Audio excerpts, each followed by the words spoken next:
Royals baseball from Kauffman Stadium, where a long homestand comes to a close tonight. And with a win, the Royals can take 3 out of 4 from the Houston Astros, who have the best record in the American League. Hi, everyone, and welcome back to the ballpark with Rex Hudler. I'm Ryan Lefevre. Joel and Monty are coming up. It's so easy, even though we shouldn't be doing it, it's so easy to get caught up in what if this had all happened in April? What if the Royals were getting more production from the bottom of the order? What if they were getting more hits with 2 outs like they have in the last 2 games with the Astros, because they've been really good? They have been right, but there was none of that in April. I mean, we had 0, and we were wondering, like everyone else, what happened? Look, it just happens. Ned has been very patient with his offense, didn't make any drastic moves, although this last move he's made in the lineup, moving Escobar and Gordon down to the bottom, that's paid off a lot. But they're hitting the ball, not necessarily to the opposite field all the time, but I've noticed that they've shortened up their swings. That's one of the differences. Ned says, hey, look, you know what? The hits are starting to fall now. But I'm saying they're shortening up. And it looks good, because that's how you get those runs in, by not trying to hit a 10-run homer. And with a win tonight, it will be a winning homestand, which started against the Tigers. The Royals took 2 out of 3 against the Indians, and now trying to take 3 out of 4 against Houston.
Kansas City is brought to you by Academy Sports and Outdoors, for all for less. Last 4 years, the Royals have had a tremendous home field advantage here at Kauffman Stadium. Even last year, finishing at 500, the Royals were still 13 games above 500. So far, HUD, the Royals are right around 500 this year at Kauffman Stadium. But as we look at our Kubota power stats, they are starting to get that home mojo back. That's right. And Ryan, look, this is a 500 game, so really you're not so bad when you are 500. However, if you're going to go to the promised land, you got to be over. We all know that. All this homestand, The hits are starting to come. Look at that average with runners in scoring position. Those are clutch hits. But look at the last 3 games against the best offense in baseball. We have out-hit them. It's been fun to see. We can compete against these guys, and the Royals know it. Step on their neck tonight, continue with those good numbers right there, and go on the road to the West Coast and get on the bus and forget about us. Joel and Monty are coming up. Last night the Royals avoided one of the best left-handers in the league. Tonight they'll get one of the best right-handers in the American League.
At Kauffman Stadium, final game of the homestand and a chance to take 3 of 4 from the Astros. Joel Goldberg, Royals Hall of Famer Jeff Montgomery. Last night, the Royals dodged a bullet, as Ryan mentioned. Maybe the Astros were throwing a curveball when Dallas Keuchel was a last-minute scratch. Tonight, the Royals will see a lot of curveballs, and one of the best in the business. Yeah, without a doubt. Lance McCullers Jr. has got a curveball that he's going to throw a lot. In fact, he throws that curveball more than he throws his fastball. Really falling in love with that pitch. He's got a great fastball, too, but his curveball's a pitch he'll throw in any count. Look for him to throw it 2-0, 3-1. He'll throw it anywhere, any count, any situation. And that's why it's a key in the driver's seat. Yeah, so how do the Royals get to the guy that was the American League Pitcher of the Month in May with a 0.99 ERA? Yeah, I think you just got to hunt him out. You got to look for good pitches. He's going to make mistakes. Don't miss mistakes when you get them. Every pitcher makes them. It's just how much you take advantage of them. Well, the Royals were able to score a few runs against him back in Houston in April. There was a no decision for McCullers in that one. Mike Moustakas homered in the game. Can the Royals do the same here tonight? More coming up from the game.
Kansas City is brought to you by the Missouri Lottery. Every ticket played gives back to Missouri schools, so play it forward with the Missouri Lottery. By Menards, save big money at Menards on all your home improvement needs. And by the Chevy Silverado, the most dependable, longest lasting full-size pickup on the road. And you can find yours at your local Mid-America Chevy dealer. And now suddenly the Royals are just 4.5 games back in the Central Division. They have already taken the season series from the Houston Astros, a win tonight, and they'll take 5 out of 7 from the Astros this year.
Continues tonight. 83 degrees at first pitch, and really the only way to experience any better weather than in Kansas City is head out to the West Coast, and that's where the Royals will go after the game tonight. They'll play 9 games in 10 days on the West Coast beginning tomorrow night. Well, the Royals put an end to the Astros' 11-game winning streak on Tuesday. Last night, the Royals put an end to another impressive streak. The Astros had gone 9 consecutive games, scoring 6 or more runs. But this is still an offense that leads the American League in runs per game, and they're averaging just under 8 runs per game over the last 2 weeks. Tonight, they'll see right-hander Jason Hamill. Hamill had an excellent start.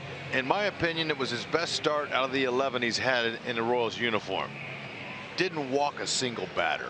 That's what we're talking about. You playing against a powerful lineup like this lineup and like Cleveland was, and you walk a batter, you're asking for an added on free run. Fastball, slider, curve change, 51% heaters. He got to stay out of the middle. You see that high number, 331. He's got to be able to stay on the corners, on the edges, but when he gets 2 strikes on hitters, go after him. Don't try to nibble. Get him out. Our Royals forward around the horn defense, you can't sneak a piece of pass. You can't sneak a pass ball by a hungry Butera. That's what I meant to say. Sorry. That was a good one. Yeah, you know, kind of got a little tongue twisted there. But look, really excited about his season this year and what he adds to this team. Whenever they can give Salvi a rest, they know they're not missing a whole lot. Especially signal calling. Excellent defender. 0-2 on George Springer, who has a 12-game hitting streak, which is tied for the longest active hitting streak. He and Rangers shortstop Elvis Andrus, and what a streak. In those 12 games, he has 7 home runs, 14 RBIs, 16 runs scored.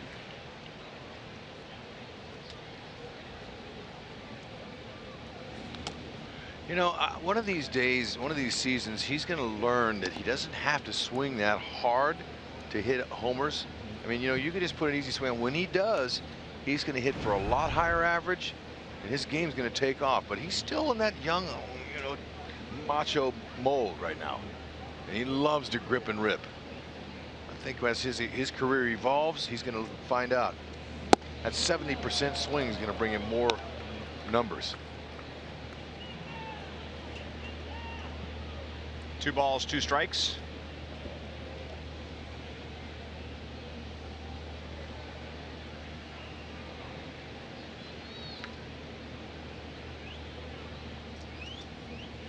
There it is. In addition to walking none in his last start on Saturday against the Indians, Hamill struck out 7, tying a season high. Yeah, and you know, Ryan, what really works well for Hamill is that when a hitter sees he's given up over a 330 average with his fastball, they're going, oh yeah, we're going to get that, and then they get sitting on that and they forget about the fastball or the slider, and that's his signature pitch. But the no walks I'm really proud of for him. 7 strikeouts, that's good. So he had a slider working. Big breaking ball for a strike to Josh Reddick. Because, you know, he wants to do so well, Hamill does. But in some of his earlier starts this year, he just tried to be a little too fine. And when you're too fine, you make mistakes. Especially the last 7 starts. He has been 0-2 with the first 2 hitters. He also pitched with very little stress in that game on Saturday. The Royals won 12-5, so he had a lot of run support, which allowed him to stay on the attack. And he finished strong. He retired 15 of the last 17 Indians. Got him with a fastball up. Back-to-back strikeouts to begin tonight. Very nice. He's going to use that fastball all around the zone. That's important for him. He kept the ball away from Reddick. 4-seamer. Had a little bit of late run to it. Very nice. Take that, Self. You know, at the beginning of this season, or this series, we were talking about how powerful, how great their pitching, Astros defense is. But the game cycles. And the Royals have a chance now to get on the board first. 9 pitches, and Hamill hits the Astros 1-2-3. The Royals are facing one of the best right-handers in the league tonight.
Pulled up the lineup against the Astros here, putting Whit Merrifield in the top spot, then Jorge Bonifacio.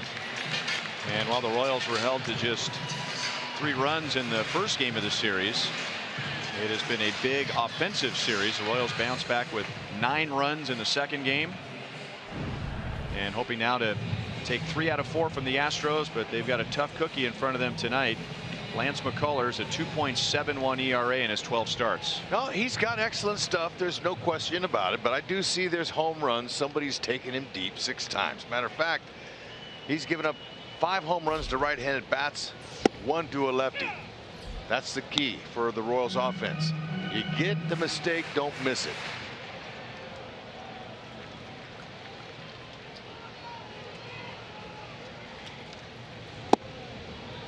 Changeup. No balls and 2 strikes on Witt, who has hit .371 on this homestand with 8 runs driven in.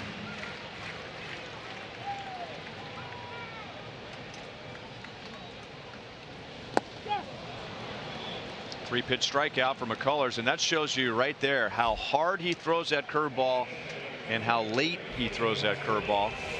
Whitley's not a guy that's going to take a swing like that very often, but he was thinking big time.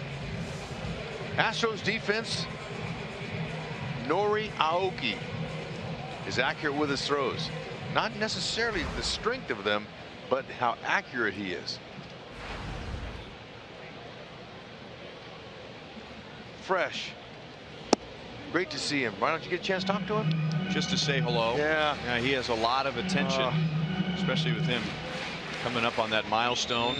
2,000 professional hits between Japan and the big leagues. He is 3 shy of that. So a little extra Japanese media presence for this series. Oh, for sure. Much more than there were here when he played in his year in Kansas City.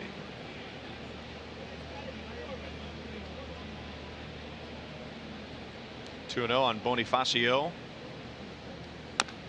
He's had a nice homestand. 10 hits and 3 walks, and he has scored 6 times.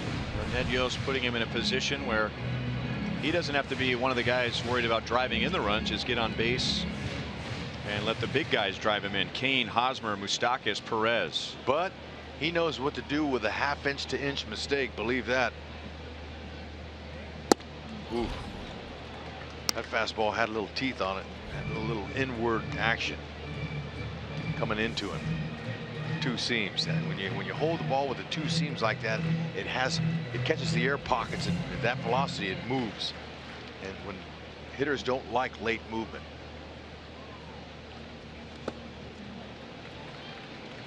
He's very quick. He's got a quick arm stroke. His delivery comes out of there. That's part of his whole makeup there, and what makes his pitches so hard to hit is he's so quick and fast with his delivery. The deception angle of a pitcher is very important to fool hitters.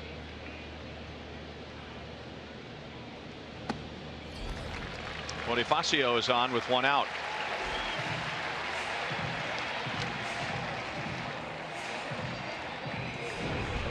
McCullers, he's going to go curveball heavy. You'd never see this hardly at all. I mean, you know, some guys do throw their secondary pitches more than their fastball, but rarely. Curveball is a big one. Fastball, changeup. He's got good stuff, no doubt about it. You're going to use the curve anytime in the count. First, you know, when he's ahead, behind, it doesn't matter. And believe me, with McCann back there, the veteran catcher of 13 years, he's added a lot to McCullers.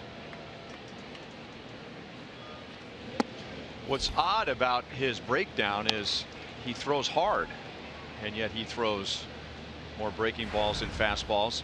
He was the American League pitcher of the month for May. His ERA was under 1, but his first start in June was not so good. He didn't even go 5 innings. 4 1/3, gave up 4 runs. So he's not coming off a good start. He's 2-0 with Lorenzo Cain. When I think of guys who throw more off speed than fastballs, I'm thinking, well, he probably throws 85 or 86 miles an hour. But for a guy who can get it up into the mid-90s and still throw more curveballs than fastballs, that must mean he's got a really good curveball. And he does. And there it is on 2-0. That'll keep you off that thinking heater, so it keeps the hitter thinking, and that's what you don't want if you're a hitter. You don't want to have to think up there. You want to react. And it's hard. Look at that, almost an average velocity of 86 with his curveball. Yep.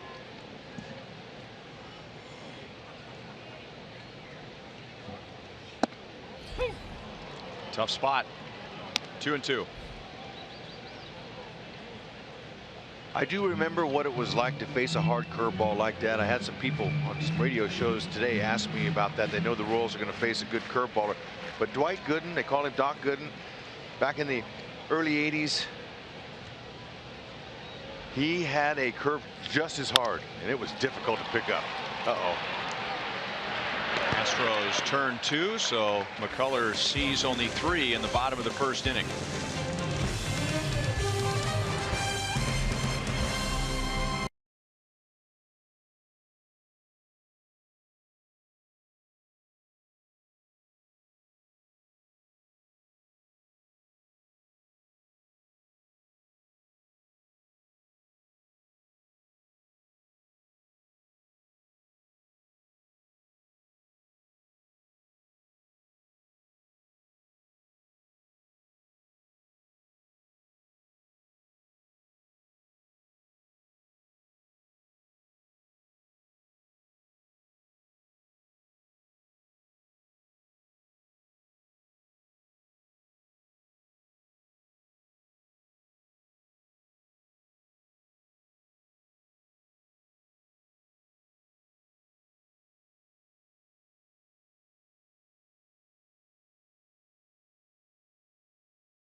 American Forces Network, now in its 75th year of broadcasting to American military personnel overseas in more than 170 countries and naval ships at sea. We welcome you to Kauffman Stadium. We thank you for your service, and we hope you feel a little closer to home tonight. Jason Hamill faced 3, struck out 2, and now Carlos Correa takes a swipe at the first pitch. So Hamill has been ahead of the hitters. He was 0-2 on Springer, eventually struck him out. 0-2 on Reddick, struck him out. And then you get Altuve in a fly ball to center field.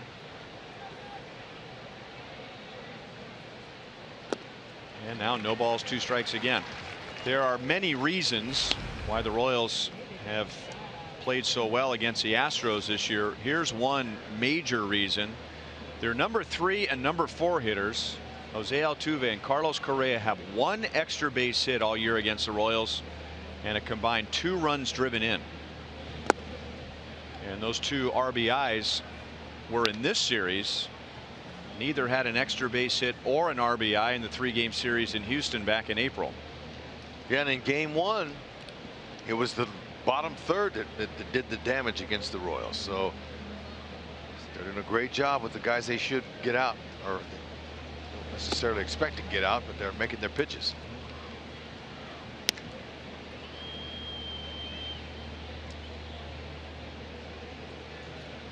Correa just 2 out of 12 in this series. Last night he was having all kinds of trouble with the home plate umpire Doug Eddings. He was not on the same page as Eddings' strike zone. And after the count was 0-2, now 3 balls, 2 strikes. Doug Eddings is the third base umpire tonight. Doug kept his cool, though. He took a lot of heat. Now right here, don't just groove him a cookie, but throw a strike. Beautiful. He did. Beautiful. This is what's going to make the difference for Hamill. The first 4 or 5, 6, 7 starts he had, he was walking batters. He was trying to nibble when he had 2 strikes and trying to make the perfect pitch. And when you do that, you make mistakes. I love the fact that he threw him a 3-2 breaking ball for a strike.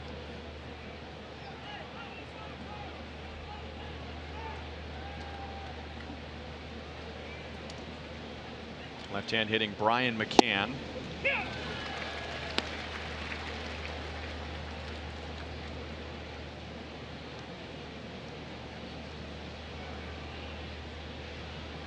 McCann has homered twice in this series.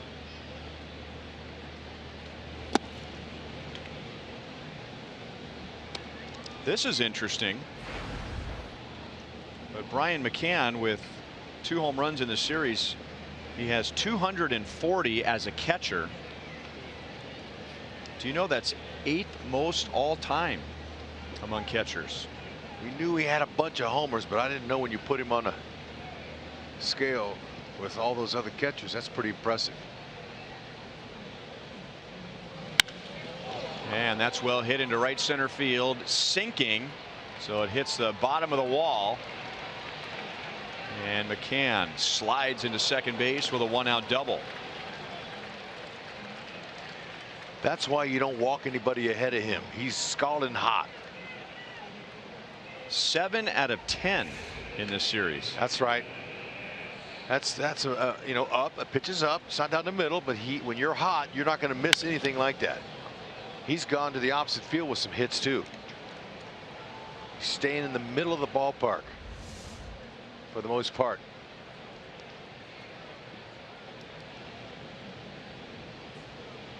And now right-hand hitting Evan Gattis, who is the DH. Carlos Beltran is not in the lineup tonight.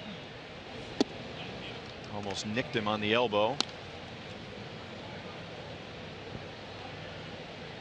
Hamill last year, winning 15 games, he held right-hand batters to under 240. This year, in his first 8 starts, the right-handers were hammering him. 387 with 5 home runs, but he's been able to bounce back in his last 3 starts. And with a slider like his, you figured he's going to be a handful for right-hand batters. And he has been early tonight. Yeah, and you know what? One thing that really makes Dave Island happy is that RISP, runners in scoring position number. That's really good.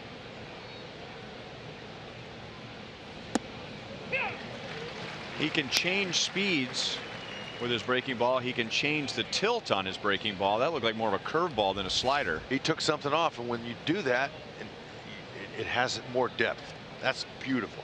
That's where you want to finish, right below the knees. Gattis, a good high ball hitter. Got to be careful up in the zone. Fastball at 93. 2-1 on Gattis.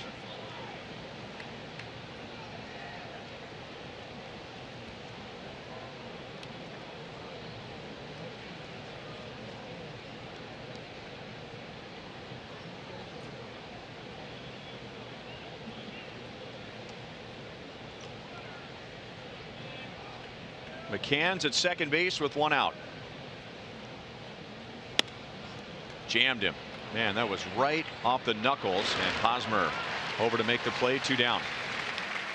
Ball's not carrying to right. A reminder, as you enjoy a cold one, look forward to Miller Time later in tonight's game, brought to you by Miller Lite. No, you're right. That is more of a right to left win, so he hit that into a crosswind. You know, that's a comment from the dugout right there that just came out. Sorry about that, Evan. That when a guy gets jammed real bad. Yeah, that's you'll hear somebody, a character crack that in the dugout somewhere, so sorry.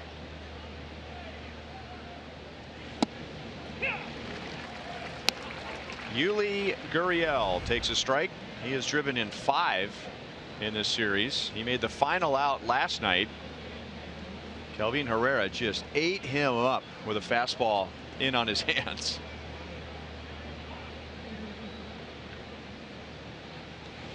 That ended the game, and it was a little bit of revenge for Herrera because Gurriel hit a big home run against him on Monday night. Oh, he absolutely just showed the teeth, and they weren't just teeth, they were fangs.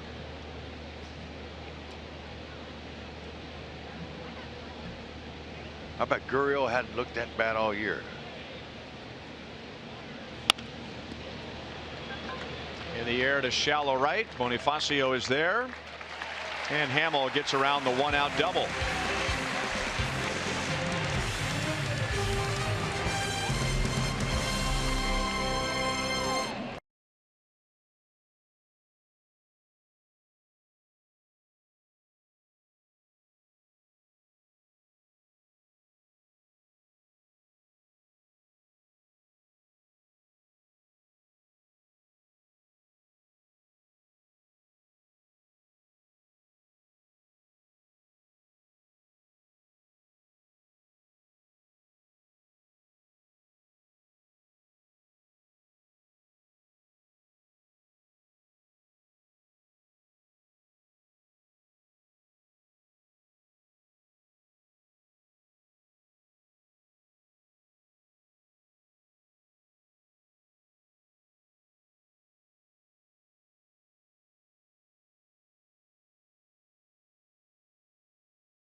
How about this for a late inning hero? Trey Mancini with a pinch hit 2-run home run in the 9th, and then a walk-off 3-run home run in the 11th.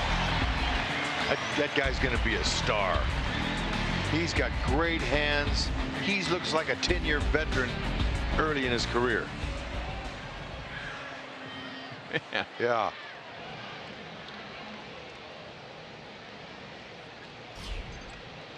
Eric Hosmer leads off, and that's a swing, says Doug Eddings, a third base umpire. If you really have to trust your hands and your reaction when you're facing McCullough, you can't really set on a certain pitch. Just react. Look in a certain area. Gurriel feeds McCullers, who gets to the bag in time. 1 away. Well, last night we found out about 15 minutes before the game that Dallas Keuchel was scratched because of an illness. University of Kansas Health System injury report update. Today he was placed on the disabled list with neck discomfort. He was on the disabled list in May because of a pinched nerve in his neck, so that's come back. And A.J. Hinch was asked about that extensively by the Houston media, and apparently Keuchel had been ill while the Astros were in Arlington playing the Rangers. There's a strike to Moustakas. They were there before coming here and had lost some weight and was going to try and make a go of it last night. Still wasn't feeling good. So the report was because of an illness, but it was really a combination of the both. The neck wasn't feeling good again, so that's why he was placed back on the DL. Huge break for the Royals. I mean, the Royals believe they can beat anybody, and you should feel that way. But the way he's been going and his pitch has been moving, that's a great break. They'll take the win.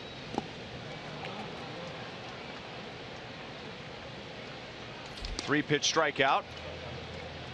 And the second for McCullers. 2 down in the second inning. It's going to be tough. Now, the changeup, he's mixing in a little bit more than he normally does. So he's staying away from the fastball. He threw the first pitch fastball to Moose, and I was thinking, oh, man, you know, you just got to pick out a heater. It's going to be tough unless he hangs one to take him out of the park. Our Toyota League leaders, if you go back to the beginning of last year, Lance McCullers has the most strikeouts per 9 innings pitched among all American League starters. It was not a great 2016 for McCullers. You could point to a couple of his injuries as another reason why they took a step backward last season. He was on the DL twice with shoulder and elbow issues, but when he was in there, still a big strikeout pitcher. It's the second time the Royals have faced him this year. Back in April, he struck out 10 without a walk in 7 innings. 1 ball and 2 strikes.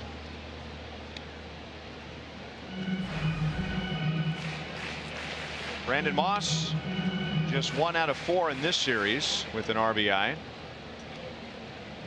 That was in the game on Monday.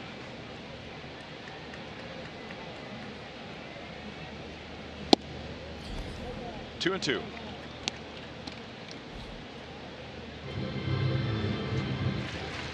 Coming up in the top of the 3rd inning, we're going to visit with Seth Sinovic, Kansas City kid who plays for Sporting KC. They'll be on Fox Sports Kansas City coming up on Saturday. So we'll chat with Seth when we come back. No score at the end of 2. Sporting KC will be playing Montreal coming up on Saturday. All for the city, every day, all day.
To the game tonight. This is Sporting KC's first season on Fox Sports Kansas City. They'll be on Saturday night at home against Montreal. And Seth Sinovic, as we mentioned in the bottom of the 2nd inning, is going to join us here in the booth as Jason Hamill goes back to work. And our good buddy Nate Bukaty, when we were getting ready for you coming on tonight, he said you got to have Seth on because he is a huge Royals fan. That I am, yeah. It's been a rough early childhood Royals fan, but the last few years have been pretty remarkable. Well, that's why I asked you before we started when you graduated from high school, just to give it some perspective. When you were probably really starting to pay close attention to the Royals, it was nothing like it's been the last 4 years. No, it's been incredible. You know, going to the wild card game, I think I went to every time we were in town. I went to every home game during the playoffs and the wild card game, and that was one of the coolest experiences I've ever had. No doubt. Heard you're a season ticket holder. I am, yeah. Good. Where are your seats? Just down the line here, over in left field. Oh, nice. Yeah. Nice Share it with a few people. So. Oh, good. Yeah. That's where I bought my tickets for postseason. Yeah. That's good seats down there. Oh, they're great seats. Yeah. I was for the wild card game. I was up in the upper deck, way out in left field. Was that one of the best baseball games you ever witnessed? It was the best baseball game I've ever witnessed. I totally agree. Oh man, it was electric. It was great. My favorite story from that night was after the game. We were leaving, walking out into the parking lot, and some guy from 20, 30 yards away from me made eye contact with me, pointed to me, and then patted to his chest, and we sprinted towards each other and did a chest bump, and it was just some random guy in the parking lot. It was great. Hey, now I saw your pitch to opening day. Was this the first time? I mean, opening pitch tonight. It looked like it was just off the corner, just like where we want Hamill to throw. Yeah, it was just a little outside, but yeah, I was just making sure I didn't embarrass myself. So. No, you didn't. Now, why Esky? I've never seen Esky catch an opening pitch. I love Escobar. Oh, no wonder. He's, you know, I like the guys that don't always get all the love, the guys that do the little things that don't get noticed all the time. And, you know, he's obviously capable of making a lot of flashy plays and, you know, producing from the plate. You know, he had the one inside the park home run against the Mets in Game 1. So, no, I like the guys that are the hard workers and don't get noticed as much. You know, what you brought up about the wild card game is exactly what I remember the most about the wild card game. I mean, Salvi's hit obviously in the big comeback, but when people say, you know, what do you remember most about it? And I always say when the game was over, I had to go from the radio booth out to Rivals where we were doing the post-game show, and I had to go through the crowd to get there and to watch people react, and you could tell it was people that didn't know each other, and they're just hugging each other and high-fiving. And I think, you know, we can be a little isolated in the booth here, and I'm sure you probably feel the same, you know, playing for Sporting, and you're so focused on the game that you forget about what this means to the people. But I remember it really hit me. This, I mean, it's over. You know, the drought is over. They're a playoff team now. Nice play by Hosmer, and he played it on a bounce, so and out at first. And Bregman moves up to second base, so one down. But that honestly, Seth, that's my most vivid memory, is just watching the reaction of the people. You know, I mean, they were a playoff caliber team, and if you were just a Kansas Cityan, you know, you're all on the same side. Yeah, it's I mean, not only with the baseball team, but I feel like the city kind of came together when the Royals went on their 2 runs there. And you know, when the sports teams are doing well in Kansas City, it makes it a great place to live. And this is a great time to be a Kansas City sports fan. I mean, the Chiefs are on the edge of, you know, getting to a Super Bowl. I mean, Arrowhead speaks for itself. I mean, that's exciting all the time. And I'm going to confess to you right now that while I want to go, Springer goes deep to right field, and Bonifacio to the track and brings it down. 2 down. Nate Bucati's been trying to get me to a game. I'm going to bring my my young sons out there, but I mean, Children's Mercy Park is kind of the Arrowhead Stadium of MLS, isn't it? Yeah, it's been incredible ever since it opened.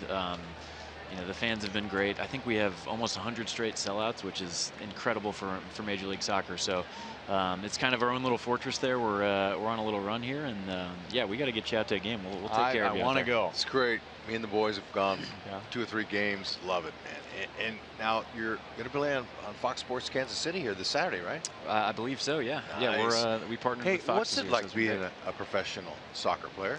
It's fun. You know, anybody that asks me that, I always say I get to play a sport for a living. That's my job. It's in your hometown. In my hometown, my parents and grandparents get to, and brother and sister, and fiance, all get to come to all the games. Thank you. Yeah. So yeah, it's incredible. Very lucky to be in the position I'm in, and to be playing a professional sport in your hometown is it's words can't describe it. Nate told me you and Matt Beasler played Little League Baseball together? We did, yeah. Really? We did, yeah. We've actually been on the same soccer team since we were 7 years old. Well, I figured that, but it crossed over to baseball. We played baseball as well, yeah. So. Hey, Rhino, there's 2 outs quickly. I had to ask you. The hot dog race tonight, some of your teammates are going to be running in it. Yeah, we got some pretty fast guys out there tonight. I bet it's going to be I'll bet it'll be the best race and fastest race ever. I think since they're soccer guys and the condition you guys are in, I mean, just blows my mind. I mean, just the constant movement. I think they should start from the visitors bullpen and have to run the entire track all the way back to the visitors bullpen. I would watch that.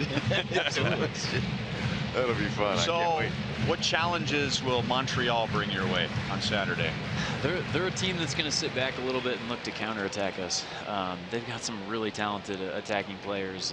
Piatti is an Italian player that they brought over, one of the better players in the league. But hopefully, you know, with the warm weather, we'll hopefully use that to our advantage. We're kind of getting used to the heat and humidity right now, and I think it's been 50s all week in Montreal. So. Well, I want to see you score another goal. I think I've been working on it. I was close last week. I'm trying. Seth, way to go, man. Thanks a lot, for Seth. coming up, buddy. No, thank you for having me. I really appreciate it. Enjoy the rest of the game. Thanks.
Seth Sinovic, and these are 3 of his teammates competing in the hot dog derby, and it was no contest. 16.7 seconds, which by the way is not the world record here. It is 15.4 seconds. But you don't want a member of Sporting KC to lose a hamstring during the hot dog derby at a Royals game. No, and I was a little concerned about that when I found out that some of the players were actually running, but I was impressed. No score, bottom of the 3rd. Alex Gordon grounds it up the middle, but Correa, the Astros shortstop, is there. 1 pitch and 1 out. Second grader Elena Michael has a love and excitement for learning that drives her to be in school every day. Along with school, she participates in many programs and opportunities and loves teaching and helping with younger kids at school or church. With a 100% attendance at Summit Christian Academy this past year, Elena represents the several thousands of students who are being honored tonight at the K who achieved perfect attendance in the 2016-2017 school year. Sitting in the Buck O'Neil legacy seat at tonight's game. Congratulations, man. You know, that takes a lot to have perfect attendance.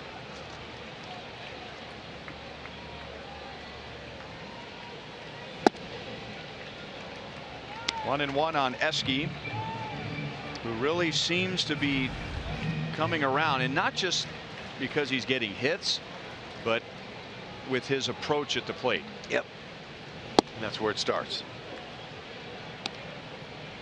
The days and weeks of muscling up and trying to drive it to the gap or farther lately has given way to deeper counts, trying to hit the ball on the ground, go the other way. McCullers, who is 6'1", maybe that's what he's listed, goes up as far as he can to make the play on Escobar. 2 down. I'm not sure. I believe Altuve might have gotten to that, but still it would have been a good foot race to the bag. But McCullers says, hey, let me show you some of my athleticism.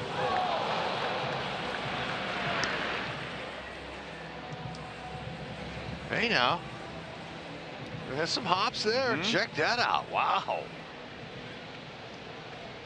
Could have got a garbage can underneath that hop. Drew Butera fouls it away. Salvador Perez did not come out for the top of the 9th inning last night. And this is Salvi against Scott Alexander, who throws that heavy sinker, and it got Salvi on the left thumb, so he has a mild sprain on the outside of his left thumb. Can you imagine catching?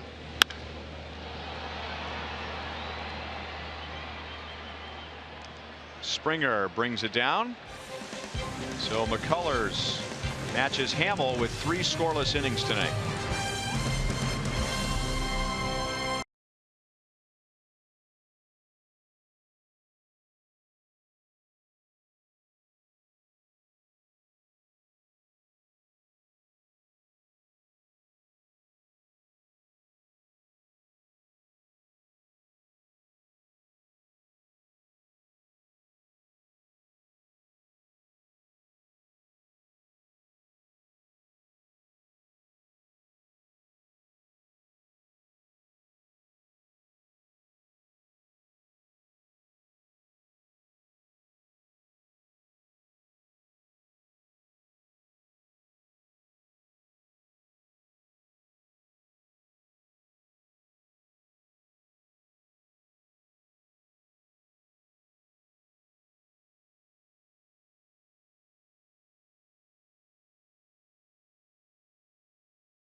Speech, or is it a growing religion?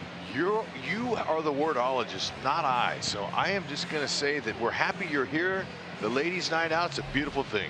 And it's also Gordo Nation. And remember, on Thursdays here at Kauffman Stadium, for just $35, you get a seat in left field, this limited edition Charlie Hustle brand t-shirt, and an Alex Gordon big head. Royals.com/theme tickets. And if you're wondering about our next Gordo Nation, well, you're going to have to wait a while. Just the way the schedule is laid out, the next Gordo Nation is July 20th. And against the Tigers, the Royals are either out of town or have a day off.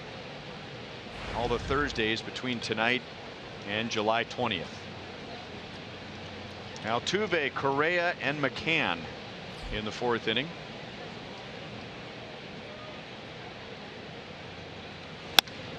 On the ground to Escobar. One down in the 4th inning. Ball game's moving right along. Get some good pitching going.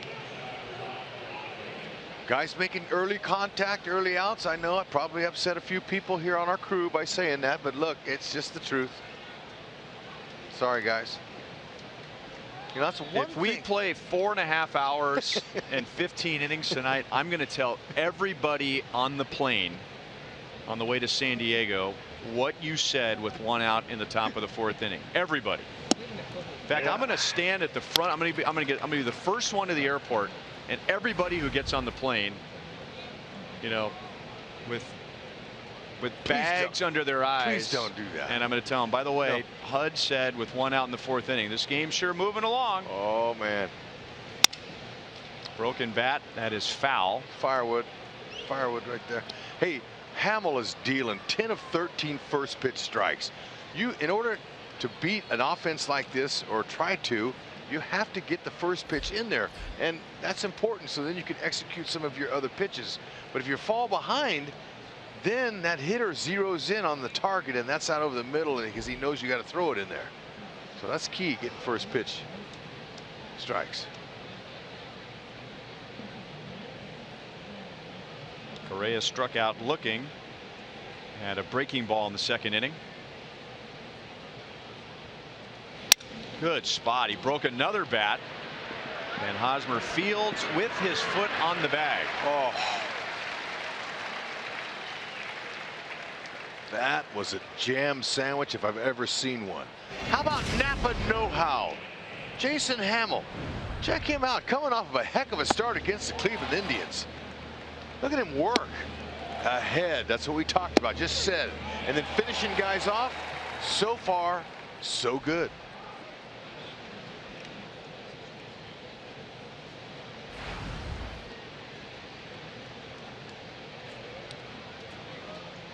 So no walks for Hamill and 10 strikeouts in his last 10+ innings.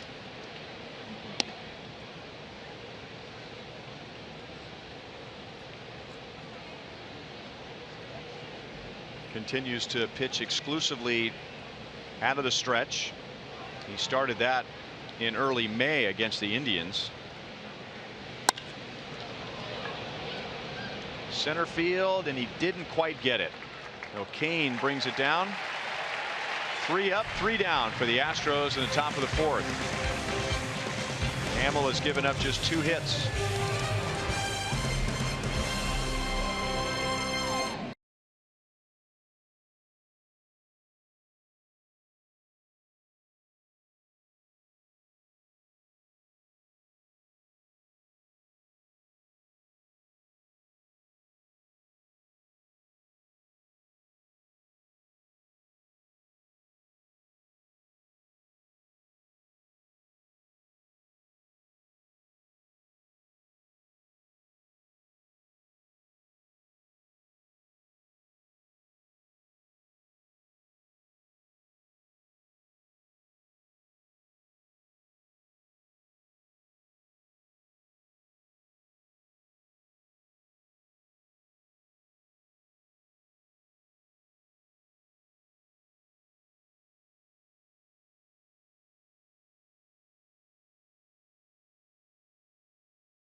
To get them ready for the baseball season.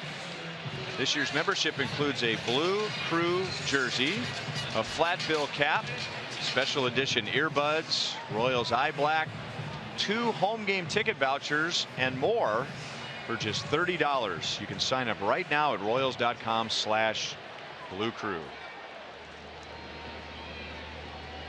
Whit Merrifield leads off and lines it on 1 hop to Altuve, who throws from shallow center field, and McCullers has faced the minimum in 3 1/3 innings. He walked Bonifacio with 1 out in the first and then got Kane to ground into a double play.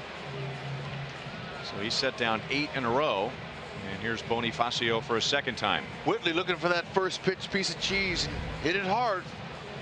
Like the way he hustled too.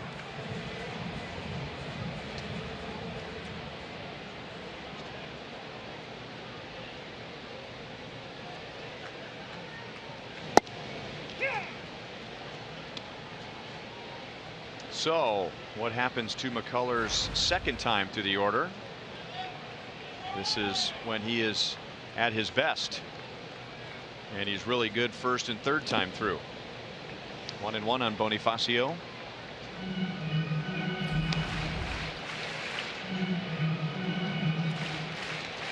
McCullers has made 3 career starts against the Royals before tonight.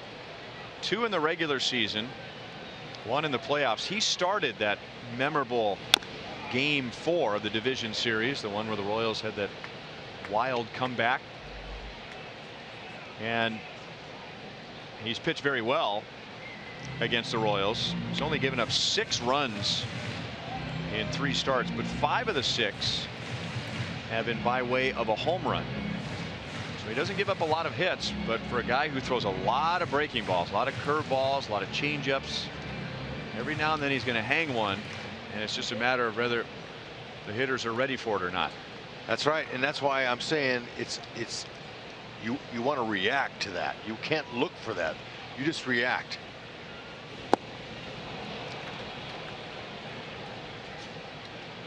That is his 4th strikeout, 2 down in the 4th inning.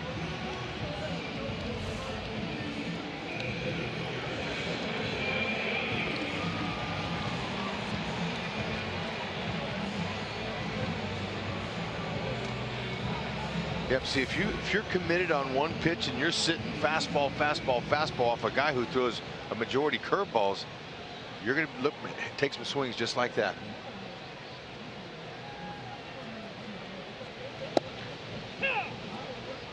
Strike to Lorenzo Cain. That's the first one that was really up. Curveball. Salvador Perez has 3 of the 4 home runs. 2 in the regular season. Those are regular season numbers. 1 in the playoffs. So McCullers has given up 6 runs to the Royals in all of his starts. 5 by way of home runs. 3 home runs from Salvador Perez, 1 from Mike Moustakas, and Salvy's not in there today with a sore thumb.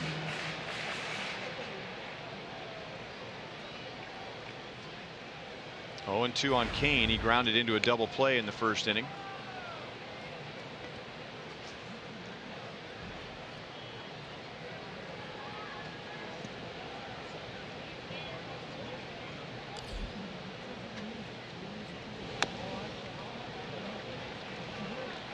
Still 0-2. The second consecutive pitch that McCann took a foul tip. So you want to be a catcher? Huh? Aches and pains. Bruises. I've seen some incredible bruises on catchers. I mean, bruises that look like Saturn. And I understand Saturn has a lot of it's a multicolored planet. That is a planet, correct? That is a planet. Thank you. Yep. Yeah, although Saturn has moons, but yeah, Saturn itself is a planet. Yeah, it's a colorful one. And those things would get incredible. And you go look at those and go, really? Oh, man, no thank you. Now, he almost caught that one. That was at 90. And he's able, the thing came in on him. He almost busted. Now, do those bruises have rings around them like Saturn does? All kinds. Some of them were yellow even. And that's you know as the bruise dissipates a little bit, it kind of goes yellow. But it depends on, it takes a couple days for it to get really ripe.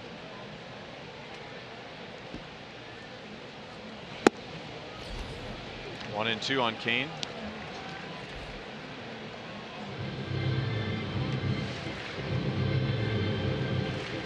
Biggest bruise I ever saw was on Bob McClure, though. Ever. And it wasn't a baseball. They did it. 2 balls, 2 strikes. Do I even want to ask? No, or no? I shouldn't even have brought that up. Yeah. That's not very good. Especially when he's not here to defend No, himself. oh, I wish he was. He's great. Former Royals pitching coach, and now the pitching coach of the Phillies. I was fortunate enough to be teammates with him on 2 teams. McCullers lollipops it over to first base. Now he's set down the last 10 Royals. So it's on, no score at the end of 4.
Test drive a Ram truck at the Ram Drive and Discover sales event going on now. By Steel Outdoor Power Equipment. Find a servicing Steel dealer at steeldealers.com or search STIHL. And by Ford, going further so you can.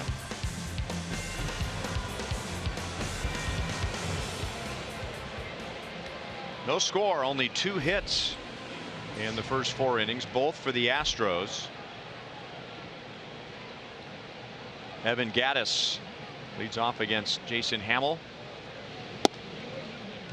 That's the 3rd time in this series that the Royals pitcher has hung a breaking ball to Gattis, and Gattis hasn't moved a centimeter. Willing to take one right off the elbow. He's got that elbow guard. That big strong guy. Yeah, he's made out of bricks. A pitch like that isn't going to hurt him, guard or otherwise.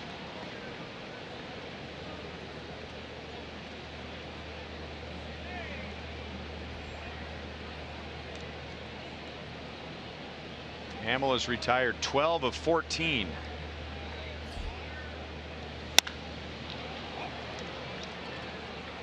(13 of 15). One down in the 5th inning. And it's time for our sprint trivia question.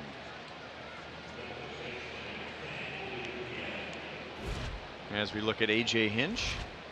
Alonzo Powell right there. Sorry. Name the 5 former Royals players who went on to lead teams to the playoffs as a manager. 5 former Royals who went on to lead teams to the playoffs as a manager. There's the first one.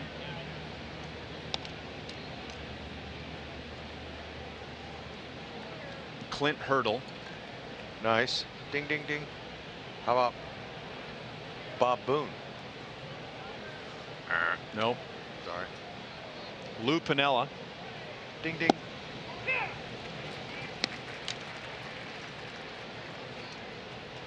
One and one on Gurriel, who flied out to right field his first time. Anyway, Alonzo Powell is assistant hitting coach to the right of your screen there. Great young man. Great guy. Love him. Teammates with him. Played against him in Japan. Had a lot of fun. Same league, same division. Played each team 27 times, maybe 30 even, because there's only 6 teams. AP, you know him too, Rhino. He was in the Giants farm system when my dad was the farm director in the Giants organization. Tester. A million years ago. One hop. Out at first base. Man, that is so difficult. The degree there of difficulty off the charts. Especially that late hop it took him to the backhand side. Blessed with great feet, hands and an arm, and you wear the gold. Look at that. Doesn't even take a stride step. Uses the grass. He's smart. Got him by a half. Nice dig by Haas. That's a cap tipper for sure. Beautiful play. That's right. No question. Hamill knows. There's a lot of big league shortstops that can't make that play. Not many, but there's some. Bregman hits it to center field. It carries, and Kane makes the play and bumps into the wall. So Hamill pitching very well tonight and was helped by his defense as he sets down the Astros in order in the 5th. Perfect route. You are out.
It's in Wrigleyville. That's right. Look at that. Lester, John Lester. Hey, must have landed on his heel because DJ LeMahieu took him yard. Third homer of the year, 3-run bomb. Rockies up 4-1 in the fourth. Ball one to Hosmer. The Rockies have a 2-game lead over both the Diamondbacks and the Dodgers, managed by Bud Black, former Royal. Blackie. But he has not managed a game in the playoffs, so he's not one of the answers of our trivia question. Now Altuve throws out Hosmer. Eric is 0 for 2. Our trivia question: 5 former Royals went on to become managers and take a team to the playoffs. We have A.J. Hinch, Clint Hurdle, Lou Piniella,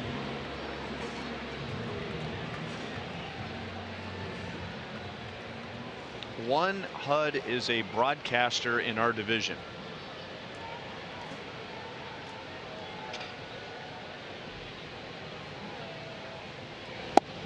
Strike to Mike Moustakas. Struck out on a changeup in the second inning. We just saw him on this homestand.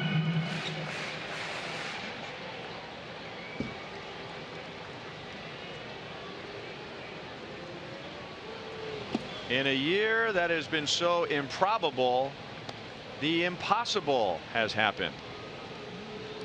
It's not Vin Scully. No, but what was Vin Scully describing? Kirk Gibson.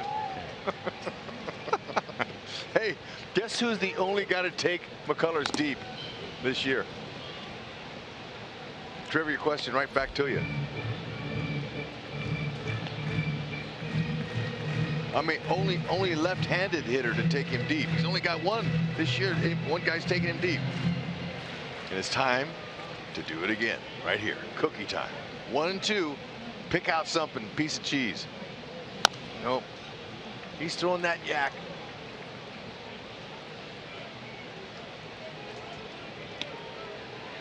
A.J. Hinch, Clint Hurdle, Lou Piniella, Kirk Gibson, one other former Royal who eventually went on as a manager to take his team to the playoffs. He's managing right now in the American League. Not a very good swing, but he fouled it away, and Moustakas still alive at 1 ball, 2 strikes. Bob Melvin. Ding, ding, ding, ding. Oh, it's a good question. Way to go, Al.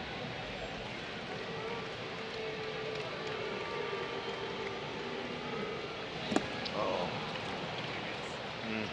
How difficult is it to face this guy? Wow. You know, and it's not like the Royals are cold either. There you go. Some people texted in Ron Washington, but he was in the Royals Academy, never did play for the Royals. Okay. Let's go to Joel.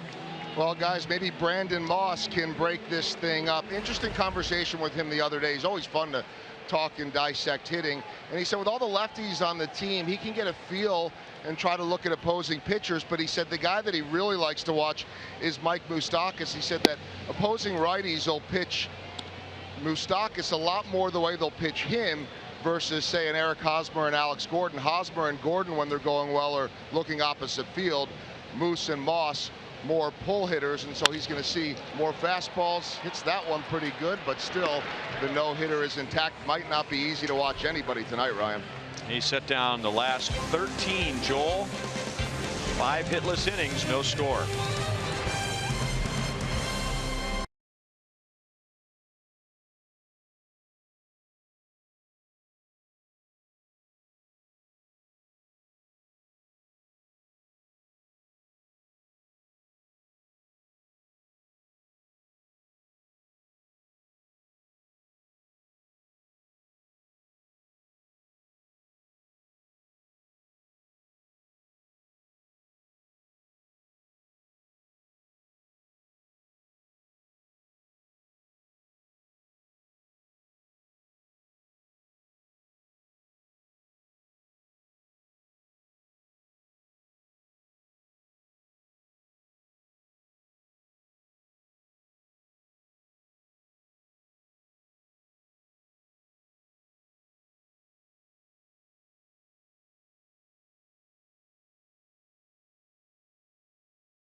Sam Abramson, associate producer, stringing those highlights together. If you're just joining us, defense and pitching so far. No score, only 2 hits in the first 5 innings, both for the Astros. So McCullers has 5 hitless innings. Jason Hamill 5 scoreless innings. Hamill has set down 15 of the last 17, and that's how he ended his start on Saturday against Cleveland, setting down 15 of the last 17.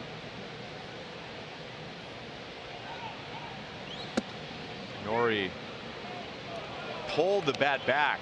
The Royals don't agree. They think he offered at it and then pulled the bat back. 2 balls, no strikes. He's a technician. He can bunt, do the little things. They're all taught that from an early on age of playing baseball in Japan. They're all very fundamentally sound. They play the steal game. Every one of them bunts. And you know, they have their big tournament. It's like the NCAA tournament here in America with the college teams, you know, March Madness. It's played amongst high schoolers, high school teams. And I remember Jack Howell and I were over there on the same team. Only other American that was on my team, and they were all betting and had these pools and all that stuff. And the first 7 bunters of the game, I mean hitters of the game, all bunted, and they were all getting all charged over that. And Jack and I were looking at each other going, swing the bat. I mean, what the heck? Both teams, it was a buntathon. They just bunted. And you know, baseball's different over there. 3-2 on Norrie. He grounded sharply to Hosmer his first time up. But when it came to defending them in professional ball, it was very difficult. Playing second base, and you didn't know if they were going to bunt or they're going to slash and hit and run. It was tough. Those players are fundamentally sound.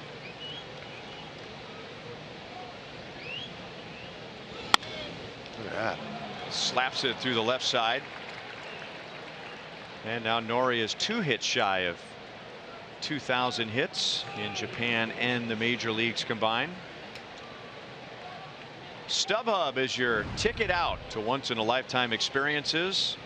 From Royals games to amazing concerts to shows that you just don't want to miss. StubHub connects you with the world of live. StubHub, your ticket out.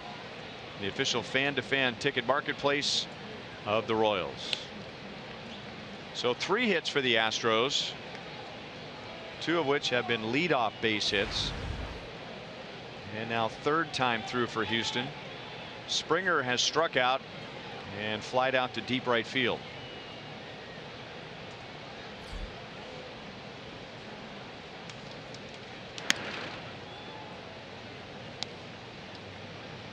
Hamill mainly a fly ball pitcher. He has got a few outs on the ground, but he's only induced 1 ground ball double play coming into this game in 57 2/3 innings.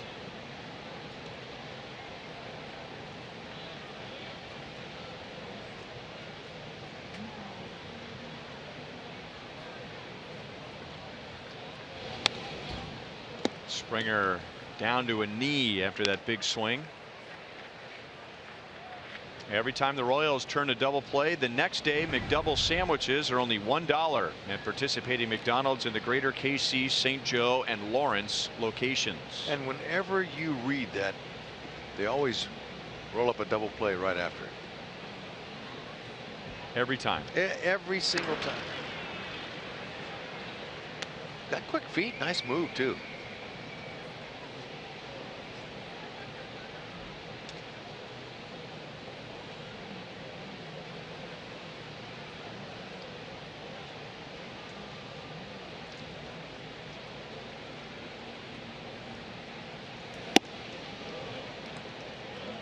One and one on Springer.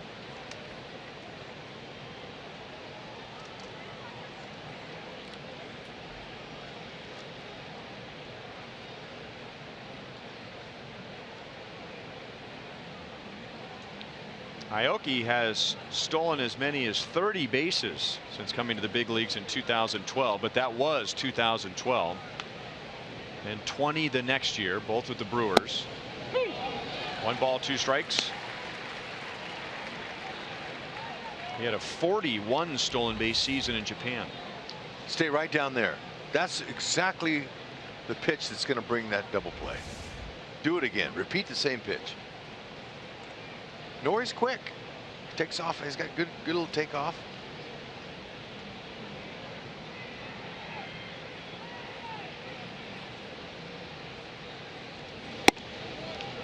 Two and two on Springer.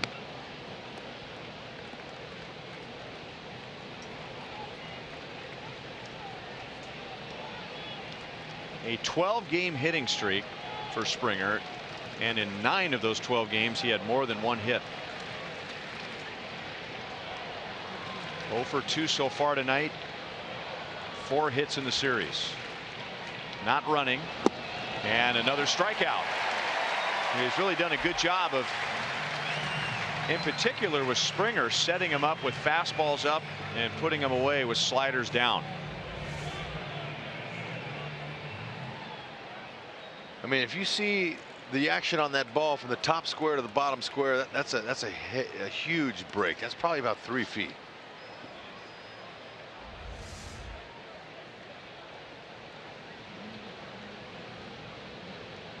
One on, one out to the left-hand hitting Josh Reddick. He's 0 for 2. Now Norrie runs, and it's grounded past Hosmer.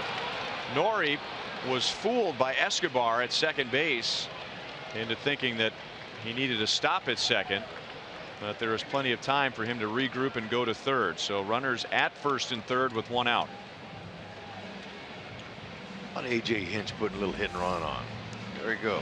Actually, I take that back. That was a straight steal, and Reddick just hit behind the runner because Norrie didn't take a peek. Look at Esky. He's saying, well, I got you. And Norrie's saying, yeah, you did. You got me. That's great, especially on a straight steal. Now, had he peeked, Norrie peeked, that would have told me it was a hit and run because you want to see what the hitter's doing with the ball.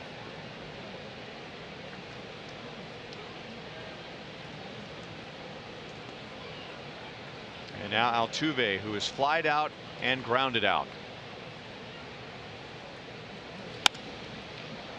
Line foul off the right field line. Altuve, he runs well, but I look down here at the stats and he's grounded into 9 double plays this year. Wow. Which is a negative statistic, but usually the guys who hit into a lot of double plays are good hitters because they're hitting the ball hard. Exactly. Right at him. Keep it down. Good pitch. You can tell Altuve was really leaning out over the plate, expecting something away. Yeah, you back a hitter off like that, that's good.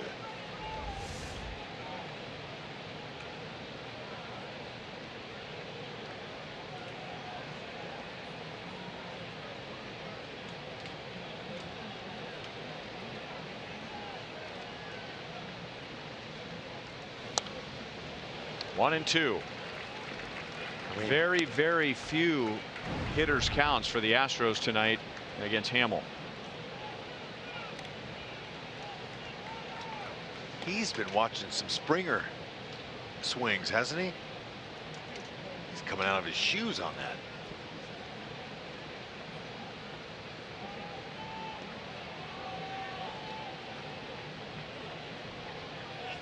That's a balk. Uh-oh. The Astros get their first run on a balk. It's okay. Shake it off quickly. Just move on. Don't linger. Don't let that linger. Just turn the page. Keep your focus. Watch him. See him. Once your foot's on the. Oh, he bobbled the ball. Yeah. Uh-oh. Doesn't happen very often. That's kind of strange to see that. Do you remember seeing that? I mean, we've seen guys that kind of fumble their grip, but he reached where the ball wasn't. Just a transfer mess up. Well, he's probably done it many times in his career and pulled it off, but yeah, to begin your footwork and you don't yet have the ball in your hand. So it's all about feel, touch and feel, that he's expecting the ball to roll from his glove into his throwing hand, and it didn't. It stuck in the palm. Right. 2-2 on Altuve. Center field. And Kane makes a play. Now, we don't know if this would have happened anyway, but for argument's sake, if it had, I don't think Norrie's tagging on that fly ball to shallow center field. I'm not so sure Pettis, the third base coach, would have sent him. Especially with Correa coming up. And all of Low Kane's momentum coming forward on the catch allows him to get a little bit more on the throw. Gary Pettis has been coaching third base for a long time.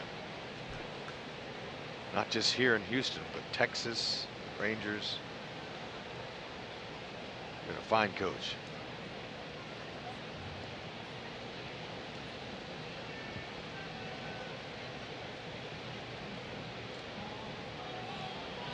That inside move right there, sometimes it'll get a guy who's going to steal the bag. And that's why they do it. Hamill, he's in his 10th season as a big league pitcher, has 13 career pickoffs.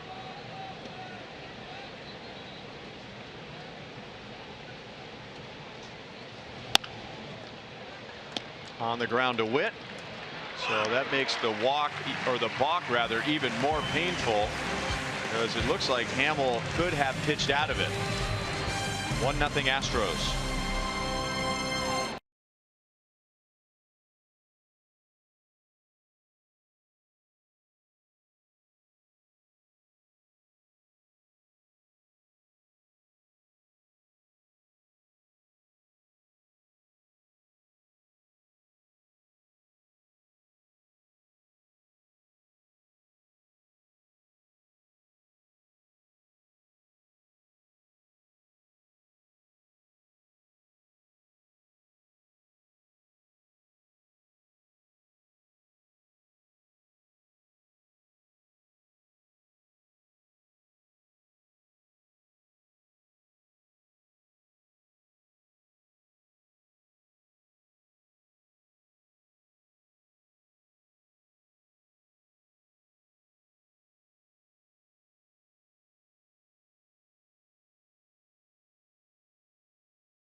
For their first hit. It's the bottom of the 6th inning, which is our Sonic Slam inning. Our contestant is Bruce Roberts from Overland Park. If the Royals hit a home run out of the park in this inning, Bruce wins $2,200. If the Royals hit a grand slam out of the park, Bruce wins $25,000 from Sonic and the Royals. It is Gordo Nation. Well, those are the fans in the left field corner waving their Alex Gordon big heads. And instead of looking for a big hit, Alex was thinking about dropping one down with the overshift. And he takes a curveball for a strike. And not a bad idea.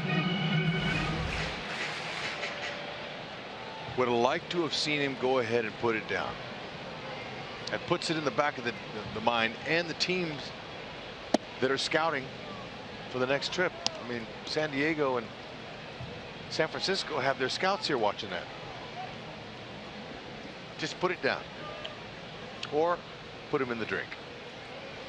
Oh, right idea.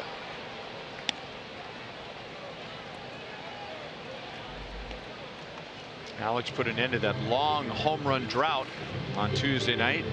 His first of the year, his first in 192 at bats. 4 of his 7 extra base hits this year have come against the Astros. Had his 6 strikeouts for McCullers in 5 1/3 hitless innings. 5 with his curveball. Yeah, it's a tough read there. Anytime it starts out just around the thigh, it's going to be down out of the zone, but it's tough. pick that up. He has not been perfect. He walked Bonifacio with 1 out in the first inning.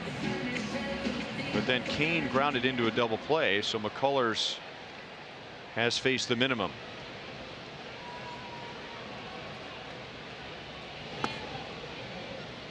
Changeup is low. Eske grounded back to McCullers,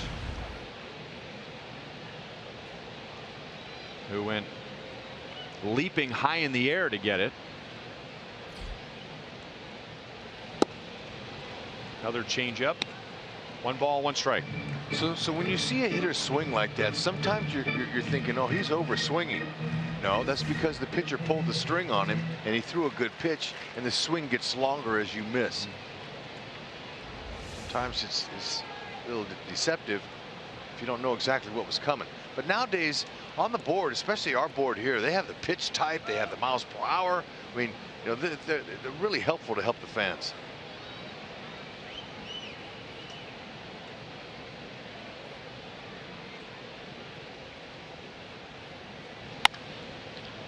Pass Rusty Kuntz. 1-2 on Escobar. 86 miles an hour with that knuckle curveball. And his changeup, you could call it a power change because it's really not that far off of his fastball. 88 miles an hour, 87 miles an hour. A little straighter.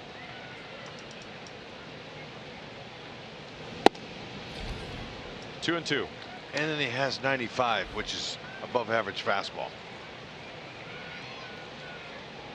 Now, was McCullers on the USA team? Yeah, for the World Baseball Classic, I wonder. He's got that necklace on, right? Yeah, I see it. And it wasn't a team thing that they passed out, but the jeweler that was at that ballpark in Miami was selling those. That's what Haas told me. Hey, all right, got a base runner. And get him pitching out of the stretch. He'd been really comfortable in the windup tonight. MLB.TV Premium, the #1 live streaming sports service, is back with better picture quality than ever before. Watch every out-of-market game live at home, in the office, or on the go. Blackout restrictions do apply. Visit MLB.TV for details.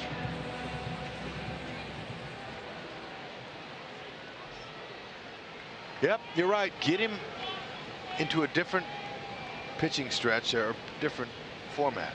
See if. Hey, he's trying to hit and run. Why not? He's got to get in the stands though.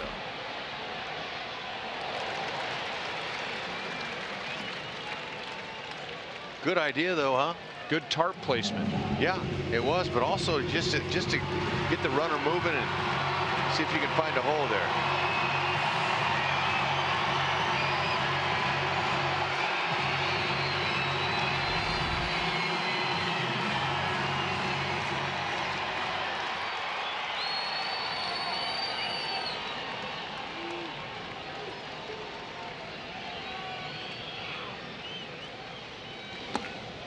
One and one on Drew Butera. He flied out to center field in the 3rd inning.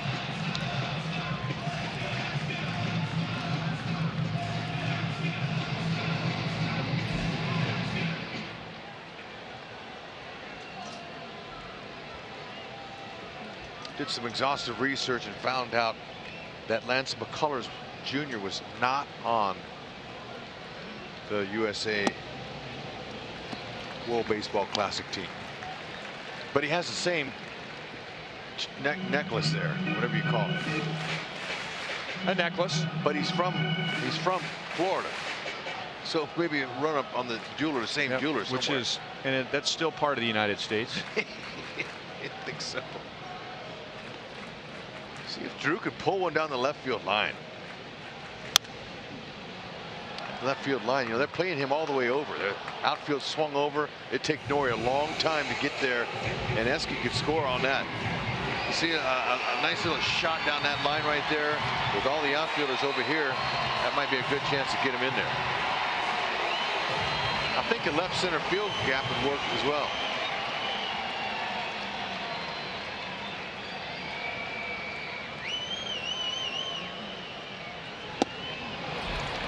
2 down. Strikeout number 7.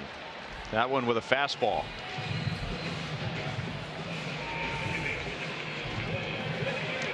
Man, that ball started in the left-handed batter's box. It ended up in the right-handed batter's box. That's some wicked movement there. So far, there have only really been 2 hard hit balls against McCullers. And one of them off the bat of Whit Merrifield. He grounded out sharply to the second baseman Altuve in the 4th inning. He is also struck out.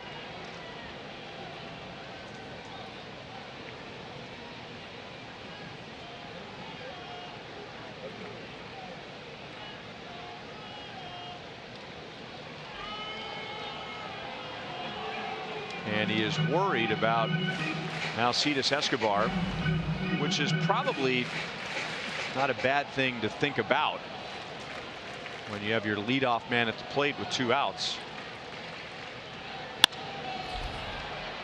Whit fouls it into the crowd off the right field line.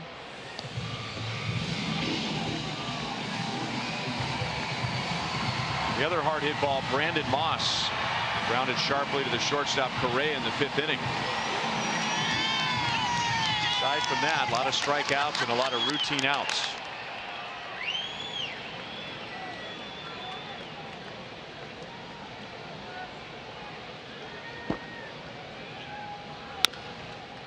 Oh, and 2.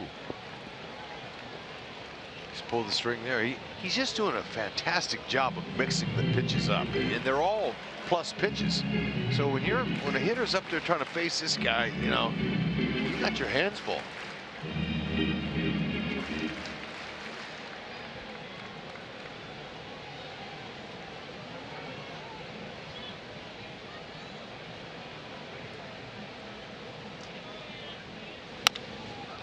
On the ground to Bregman. He throws on the run. And that's 6 no-hit innings for Lance McCullers. Houston leads 1-0.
Thoroughbred Ford. Every day there's a great deal waiting for you at Thoroughbred Ford. By Jack in the Box. Come try the new sweet or spicy barbecue bacon cheeseburger and chicken sandwich. Limited time only. And by Academy Sports and Outdoors, for all for less. 1-0 Astros on a balk. Brian McCann has one of the 4 Astros hits, a 1-out double in the 2nd inning. He's also flied to center.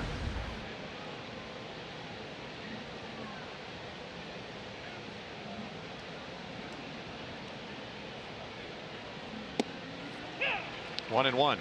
Last inning, the Astros had runners at 1st and 3rd with 1 out. Hamill was ahead in the count facing Jose Altuve when he balked, attempting to make a pickoff throw to first base. Then Altuve flied to center, not very deep, by the way, and then Correa grounded out. So there's no way to prove that those circumstances would have eventuated without the balk, but if they had, he would have pitched around first and third and 1 out. Yep. But you know, right now he's being very careful with McCann, and he should. This guy's dangerous. Oh. Did get a very good swing, and it is just on the other side of the netting. 2-2. You can show your support for your Boys in Blue and Royals charities as you drive around town with a personalized Royals license plate. Reserve your customized Royals plate with a $35 donation to Royals charities. HUD, I'm sorry, but this offer is only good for Missouri residents. Royals.com/license plates. Oh, well.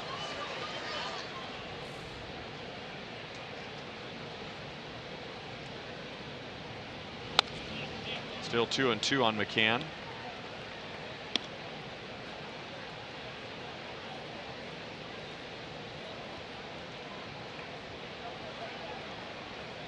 Most home runs among all active major league catchers by a wide margin, as we told you earlier in the game. The 8th most all time among big league catchers.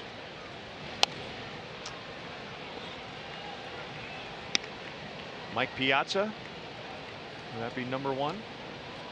Yes. All time. Johnny Bench is in there somewhere. I remember when he left Atlanta after the 2013 season.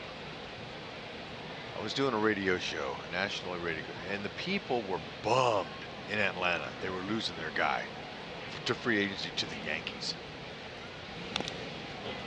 I mean, they were heartbroken. So my response is, and always is, we as fans love our players, who they are, get to know them, love them. But look, it's a business, and we can't control when they move to another team.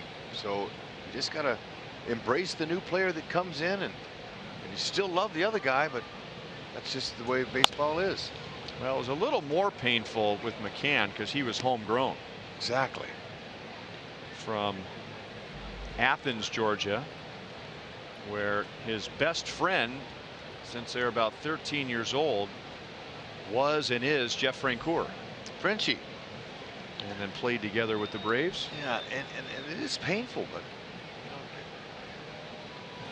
it's okay to grieve. Well, they caught it. Wow. Tricky hop. And Hosmer back to the bag, 1 down. But I remember, man, they were bummed. Houston's not bummed that they got him now, though. He's made a huge difference. How about Hamill? He's looking good. This is a excellent offense that he's facing now. And you know, the Cleveland Indians aren't too shabby either. That was one of his best outings in his 11 starts.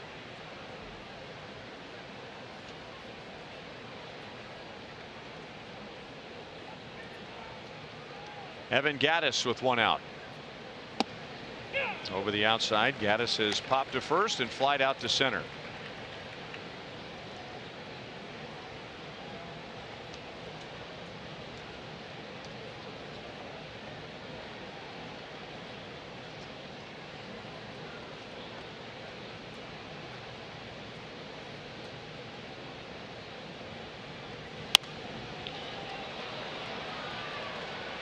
Hosmer foul ground. He has room. His teammates are right there, and he acknowledges the teammates are all yelling to him, "You have room, you have room," letting him know that he could keep his eye on the ball and not worry about running into the railing. Speaking of Hosmer, the All-Star Game ballot is here, so send Eric to the All-Star Game. Royals.com/vote. All-Star Game in his hometown in Miami on July 11th. Vote today, vote tomorrow. Also vote for Salvi, who is the leader at his position. We got to keep him in there. We'll be at Petco Park tomorrow with the Royals and the Padres, where Eric Hosmer was the All-Star Game MVP last year.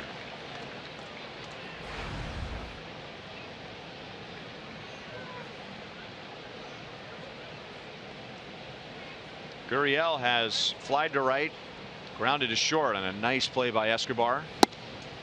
At the knees, no balls, 2 strikes.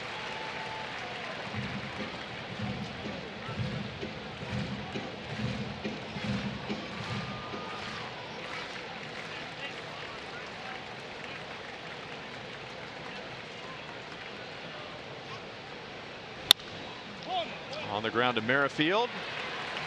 So a good night for Hamill. He's given up 1 run in 7 innings with fewer than 90 pitches. The Royals are looking for their first run and their first hit.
McCullers coming off one of his worst starts of the year, going just 4 1/3 innings on Saturday at Texas.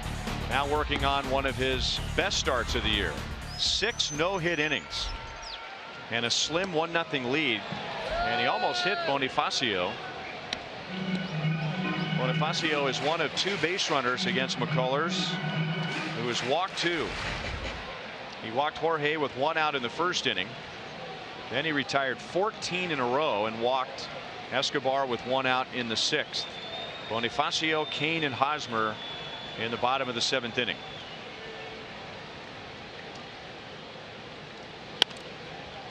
One ball, 1 strike.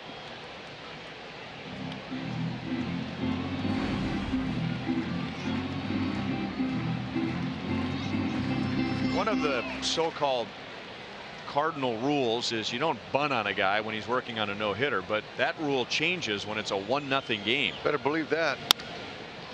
Ground ball to third. Bregman fields. 1 out in the bottom of the 7th inning. And more as this game goes along, that defense is getting a little tighter and tighter, and their attention to detail is extreme, and they are all aware of what's going on. And think about what a bunt could do. It breaks up the no-hitter, and maybe it makes him angry, you know, that he gives up a hit on a bunt. Or his teammates. They get frustrated. They might yell something at you.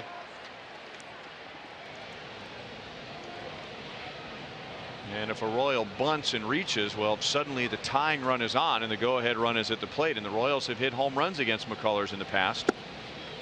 Kane takes a fastball low. He is grounded into a double play and grounded back to the mound.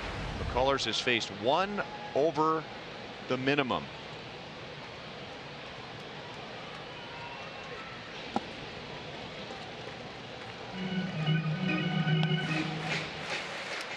The only no-hitter in the major leagues this year was thrown by former Royal Edinson Volquez, who just happens to be pitching again tonight. Pitching at Pittsburgh. He is out now, but he pitched well again. He only gave up 3 hits and no runs in 7 innings. Kane wouldn't mind taking one off the elbow there. Well, and take one for the team. Easy to say up here. Yeah. And you know, Locaine, he's one that doesn't wear the elbow, little pad there. The thought of I should have taken one for the team usually happens right after the catcher receives the pitch. Left center field and down. Kane. He's going to hit for third. He is safe.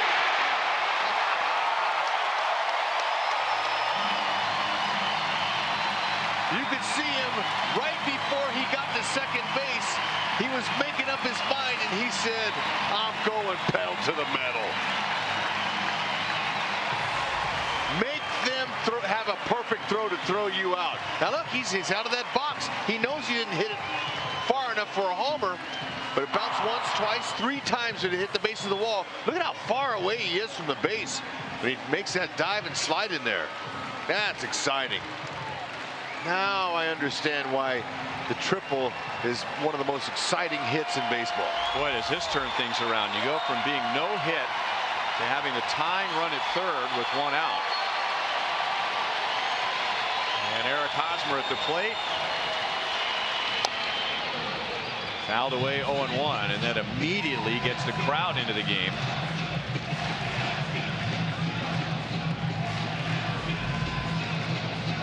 Oz has grounded to first and grounded to second, so McCullers twice has gotten him to roll one over.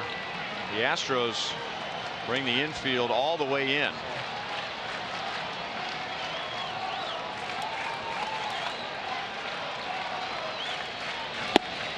Fastball with life. No balls and 2 strikes. The Royals are no longer last in the American League, hitting with runners in scoring position. Academy Sports and Outdoors leaderboard, because of a recent surge in June, or going back to the last day in May, hitting .343. Only Seattle has done better in the league. Hosmer stays alive at no balls and 2 strikes. Seattle had a walk-off win against Minnesota last night, helping out the Royals. They've won 5 in a row and 9 of their last 10.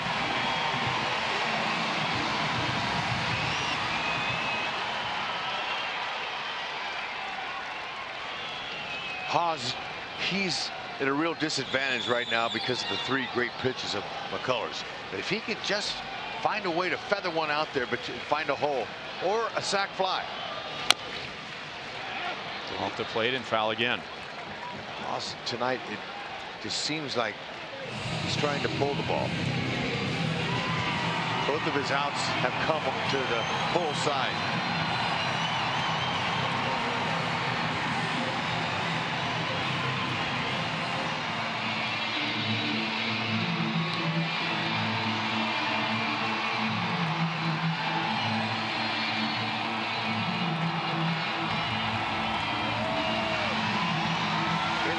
See him just off the grass, but they're going to creep in there. They want to cut that run down at home on anything right at him. Look at all that room between the infield and the outfield. Better believe it.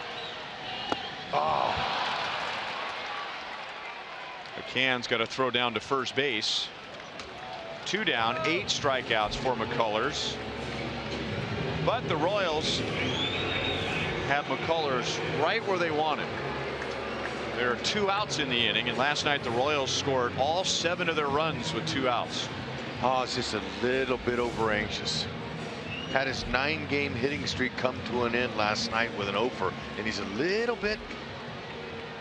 anxious tonight. Although, you know, it's easy to say. McCullers, his stuff is off the charts.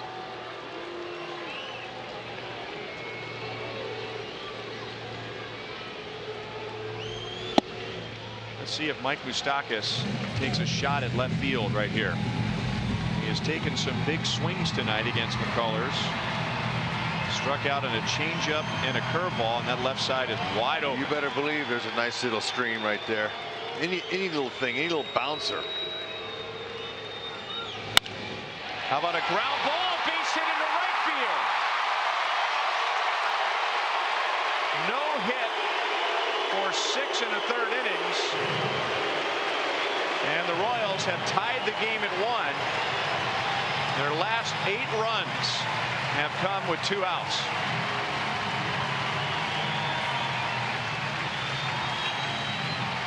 You called it. Got McCullers right where you want him with 2. When you're hot, you're hot.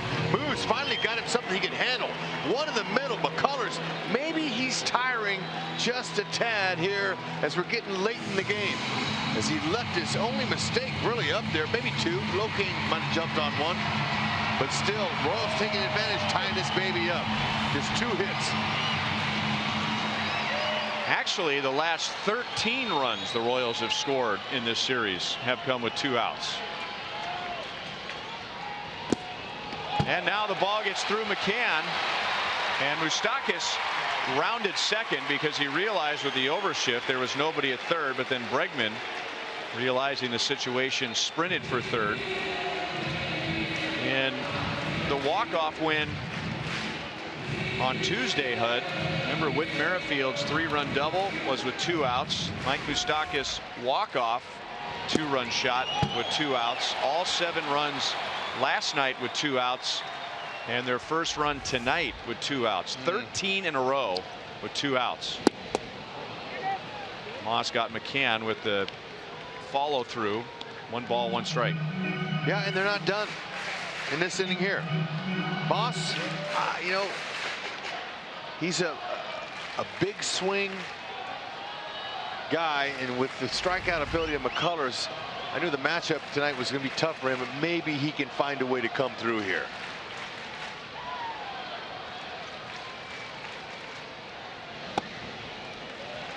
Two and 1. And McCullers snapping at that throwback from McCann.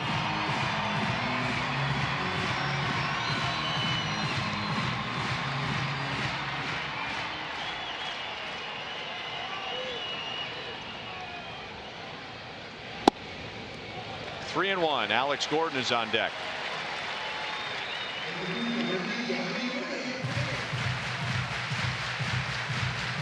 This will be his 90th pitch.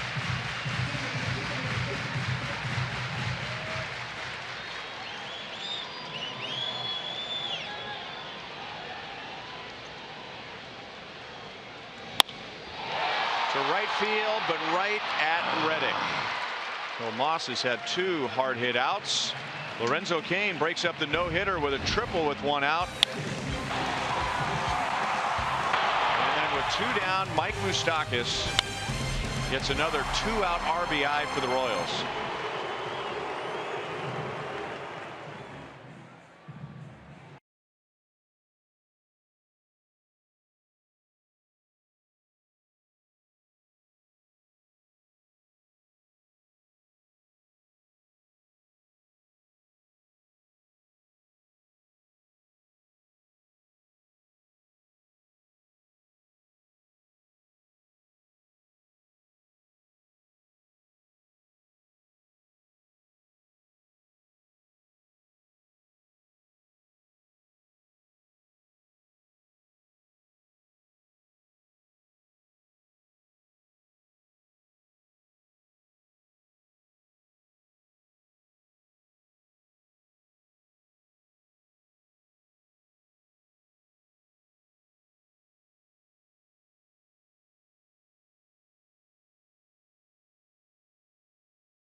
Of the 8th inning, Mike Moustakas drives in Lorenzo Cain with 2 down in the bottom of the 7th. Time for AARP's Getting to Know Francis Martis, the Astros' #1 prospect, 21 years old, and was called up when Dallas Keuchel was placed on the disabled list today.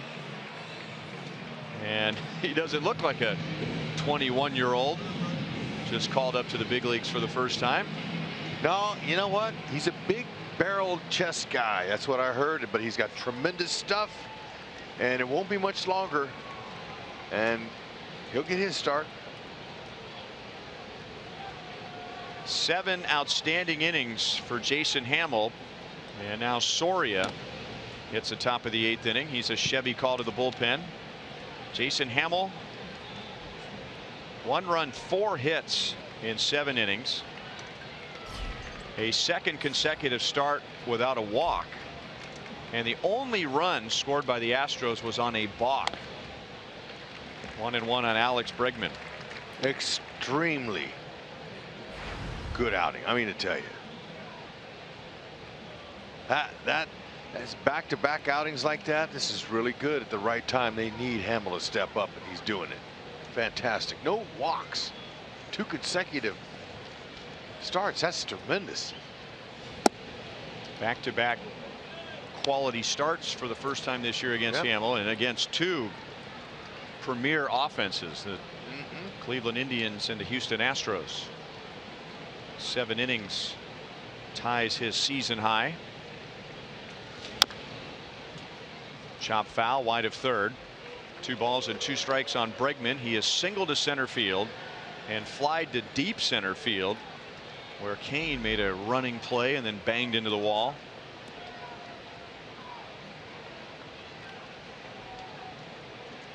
Soria's going to throw 5 pitches.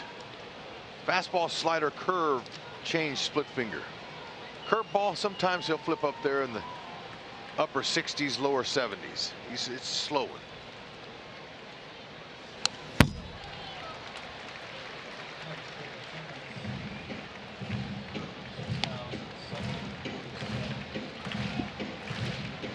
Big crowd, big energetic crowd here tonight to send the Royals off on a long road trip to the West Coast. Almost 33,000 here tonight. 32,747 on a perfect Kansas City evening. Oh, there it is. It'll lock you up.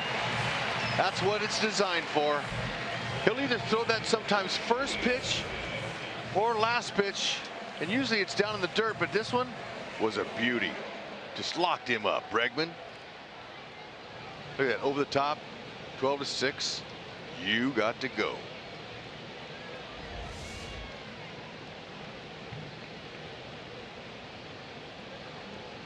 Here's Nori Aoki. Took a little peek to the right side of the infield before that pitch was thrown. He grounded out sharply to Hosmer in the 3rd and then singled to left in the 6th. It was Aoki who scored on the balk.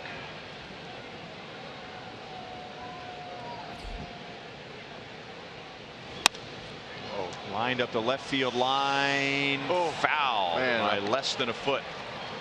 And even if it was fair, you see how quickly Alex played that off the side wall. He was in great position to make a throw to second base, and Aoki had rounded first. He was on his way. I mean, just a foot.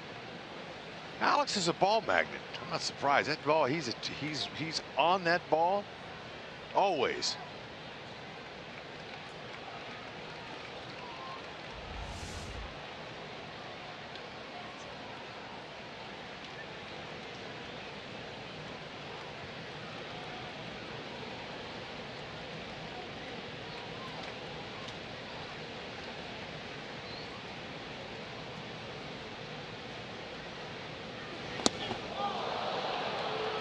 Two and 1. Nori has a flair for the dramatic on pitches in, especially down by his feet. Yes, he does.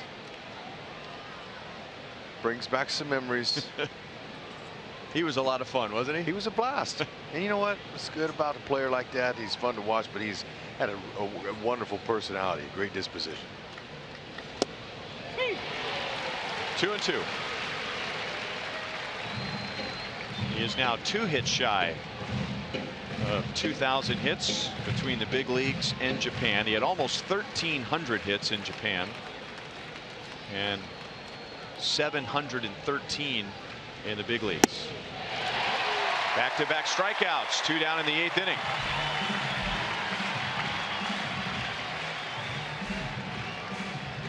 After tonight, the Royals head to San Diego for a weekend series with the Padres. Friday's game is here on Fox Sports Kansas City. Coverage begins at 8:30. Saturday is on FS1 at 3, and then Sunday back here on FSKC, also at 3 o'clock. And of course, all games will be streaming on Fox Sports Go.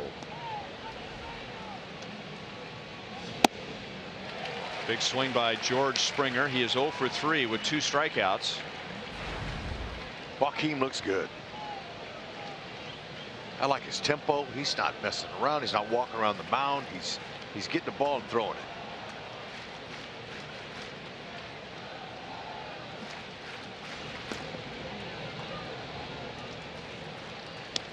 Let's not forget about Drew Butera. Just calmly going about his signal calling way. Salvador Perez, you know, he's a wonderful all-star Gold Glove catcher. But we haven't even missed a beat without him tonight. It's because how good Drew Butera is.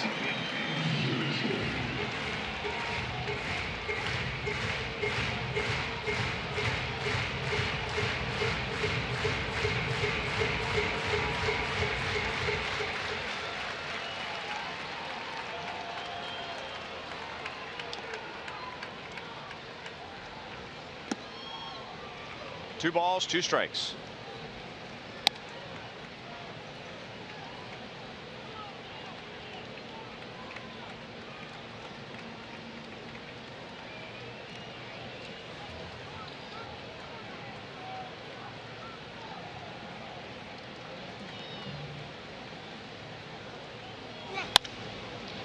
Up the right field line, and that's just foul. Aoki just missed the left field line in his at bat, and now Springer just missed the right field line.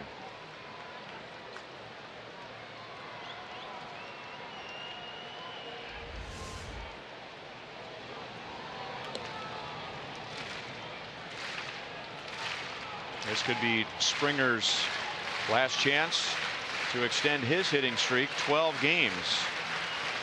Tied for the longest in the big leagues. Active streak in the big leagues with Elvis Andrus.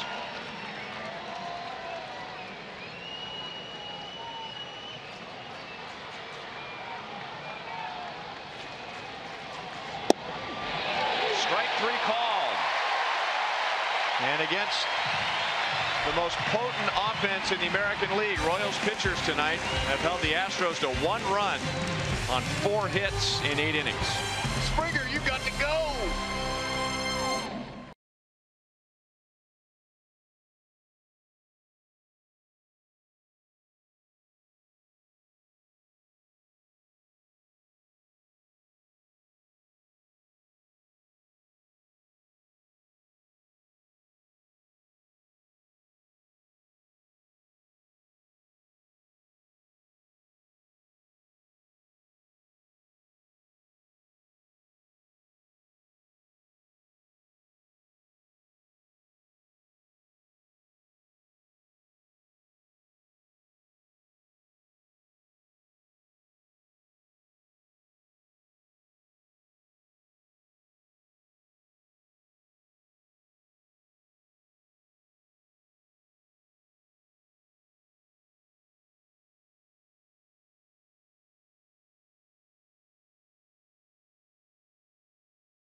earlier in the game. It's Miller time, brought to you by Miller Lite. Locane, he broke up the no-hitter. That's right, he hit his third triple, and he fired up this great crowd at the K here tonight, getting dirty. And Moose comes through with his 33rd RBI to tie this baby up. That's right, Royals looking to take 3 out of 4. Joaquin, a fantastic job there. Loved his tempo. He executed his pitches. He went right through them like a knife in hot butter. Beautiful job.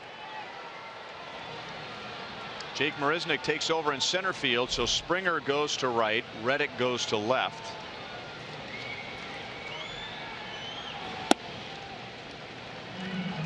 And on the mound is Will Harris. Astros Chevy called to the bullpen. So back into the bullpen against back into the bullpen after 2 outstanding starts by McCullers and Hamill. 2-0 on Alex. Both starters went 7.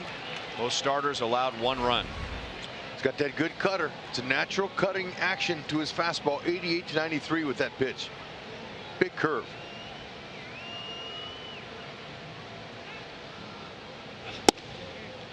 And it's high and inside, 3-0. Gordon, Escobar, and Butera coming up.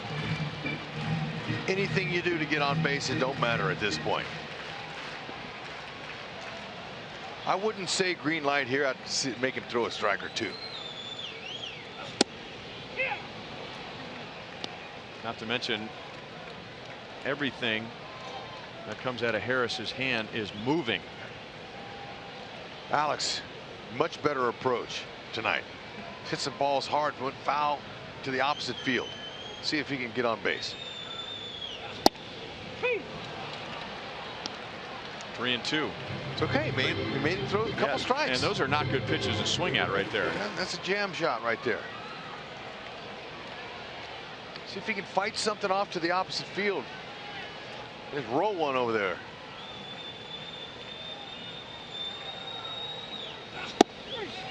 And then that was more of a backdoor cutter. So 2 cutters that were over the inside, and then one that started outside and got the outside edge. Okay, now this was a good spot for Alex to take a shot to left field on, but just locked him up. Pretty good pitching right there. Sure was.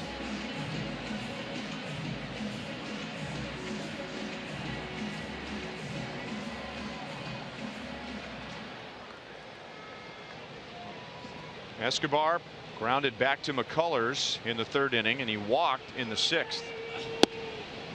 Breaking ball, strike 1. Not as hard as McCullers' breaking ball, but still pretty hard. That breaking ball came in at 81 miles an hour.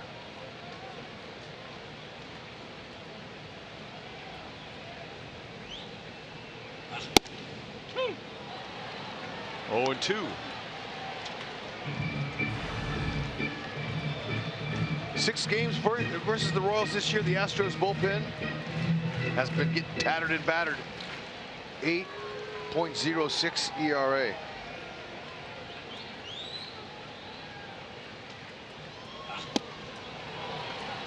Two down.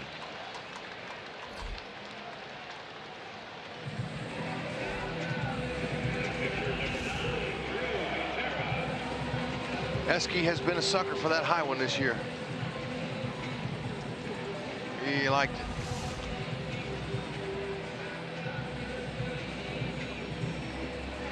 Drew Butera has flied to center and struck out.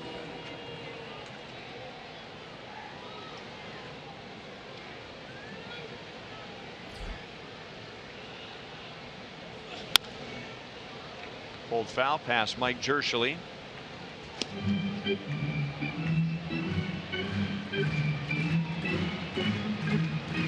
Drew is getting his first at-bats of the series tonight.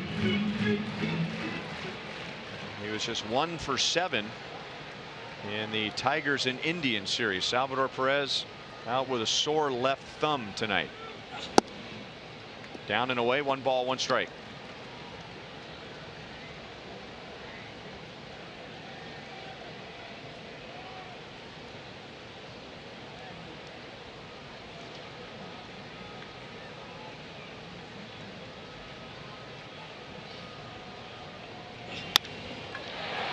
It's down into right center field. Gutierrez, right swing. Boy, he stayed back nice on that and feathered it into right center for a 2-out single. Are you kidding? That's the ideal textbook swing on a curveball, especially when it's up. That's beautiful. Didn't try to do too much. The top hand did not roll. You hit a ground ball. Watch him here. And this is a hanger that starts right about the belt, but look at that. He waited a tick, but see, it's all about the head position. Hips are going to turn nicely, but see where part of the plate it's on. Head position is nice, and he directs it squarely to right field. 2-out knock. But maybe Whitley could score him because the Royals are hot with 2 outs. Gapper. Mike Moustakas drove in Lorenzo Cain with 2 outs in the 7th inning, and the Royals' last 13 runs against the Astros going back to Tuesday have come with 2 outs. Okay, now look at the outfielders. Their backs scraping the wall back there. But that's in case if he does hit a gapper, they can get to it quicker.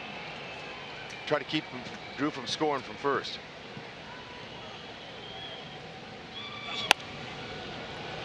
One and one.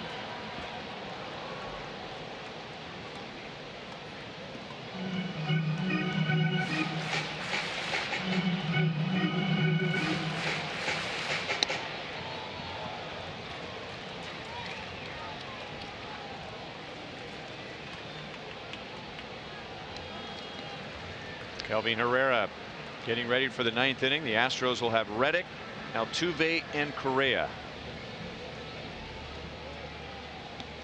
Or he's waiting for a fly ball from Whitley. On the ground, a deep short. Correa will go to second, and that's the inning. We've played 8. The Astros have had a total of 4 base runners. The Royals have had a total of 5.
Of the 9th inning.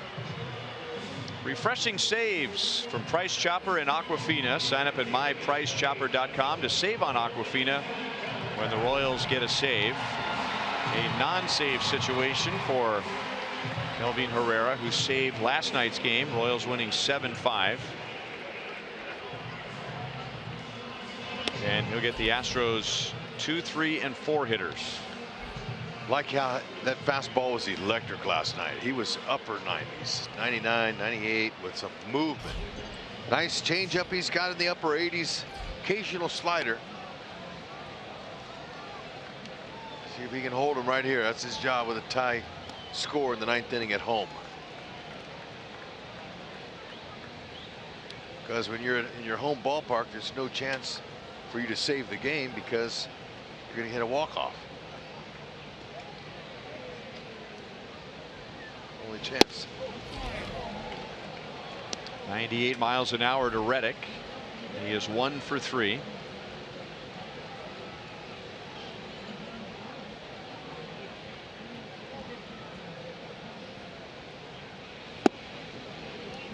2 balls and no strikes. McCann doubled in the second. Bregman singled in the third.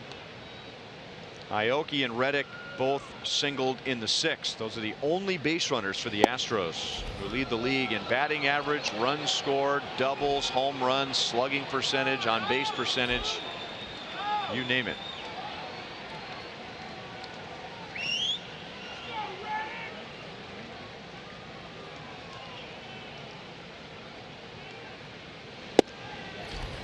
And a 4-pitch walk to Reddick to begin the top of the 9th inning. So a couple of ways to look at these numbers. This is a non-save situation, and Herrera clearly has been better in save situations. So that's the bad side of this. The good side is, in a 1-1 tie in the 9th inning, he's going to approach this like a save situation. This isn't like coming in a 4 or 5 run game and maybe he gets away from his normal game plan. No, he's got to hold him here. This is an important outing for him and his team. In a non-save situation in game 1 on Monday night, he allowed 3 in the 9th inning as the Astros pulled away and won 7-3.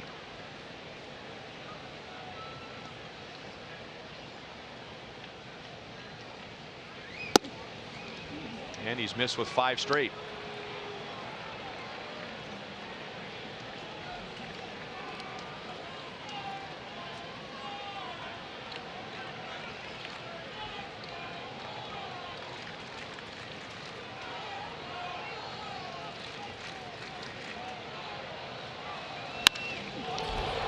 Left center field, long run Kane, and that's gone. Jose Altuve. It's a 2-run home run right after the 4-pitch walk. That was the first strike thrown by Herrera in the inning, and Houston takes a 3-1 lead. Man, it's almost like he knew that was coming. Oh, he knew it was coming, and he just shortened up his swing. He let Herrera's fastball supply the power on that, and that's a tremendous home run and clutch homer.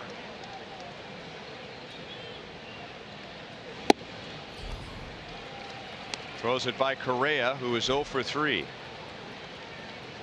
430 feet on the Altuve home run, with an exit speed of 106 miles an hour. By a 5'6", 164-pound second baseman. That tells you about bat speed, letting the pitcher supply the power, and just meeting it perfectly with the back underside of that ball with some spin. That was a bomb.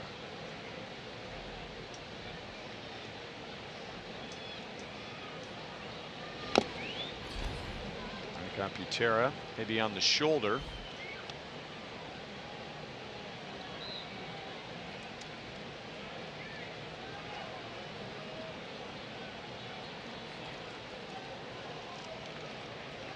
Correa's 2 out of 15 in this series.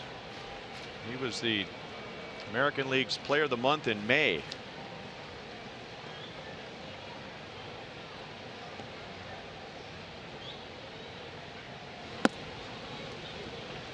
One and 2.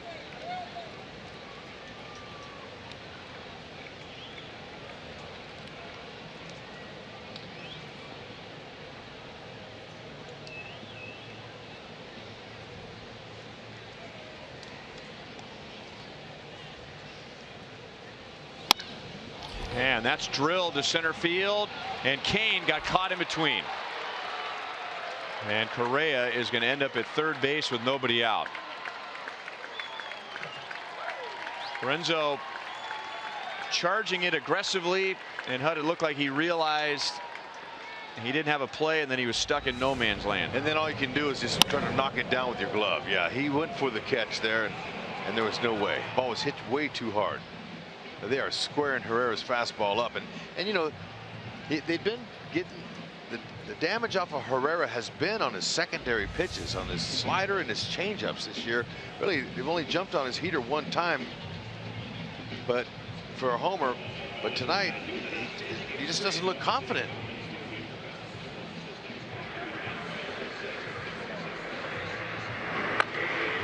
And now the Royals are preparing for Herrera possibly not even finishing the inning.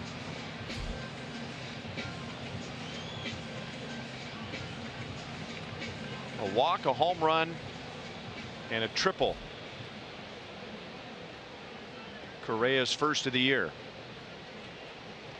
Royals bring the infield in halfway.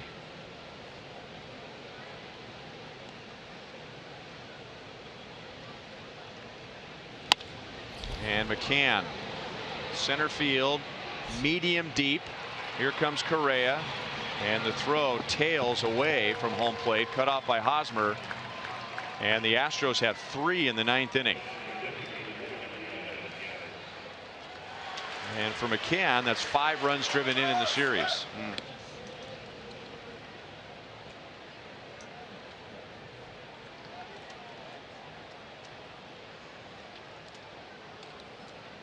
So the opponent gets to Herrera again in a non-save situation.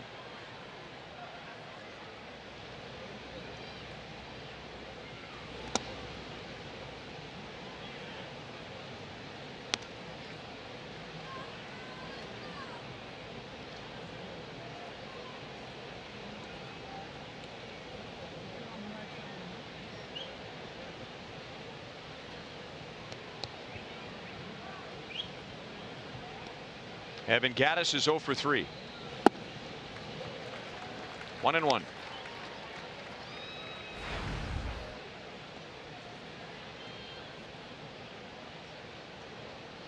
And this is about as quiet as a crowd of 32,747 is going to be. Yep, and I think this is a little bit shocked too. That, you know, as good as Herrera is, they got him like that so quickly. So, but the walk, the leadoff walk, is always a bad sign. And it's been a great homestand. I mean, a good homestand for sure. But against this ball club, coming in as red hot as they were, hadn't lost a game on the road, just to take 2 out of 4 is quite an accomplishment. And now Ned wanting to make sure that Herrera is available when the Royals head to the West Coast, get him out of there, which is 16 pitches, and turn it over to Peter Moylan.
Inning. On to San Diego. Eric Skoglund tomorrow, Ian Kennedy Saturday, Jake Junis on Sunday against Julius Chassin. A pitcher to be determined later. And Hud, your guess is better than mine. 1 on 1 out. Yuli Gurriel, and Drew Butera was crossed up. He was not expecting that pitch, so they will go through the sequence of signs, make sure that doesn't happen again.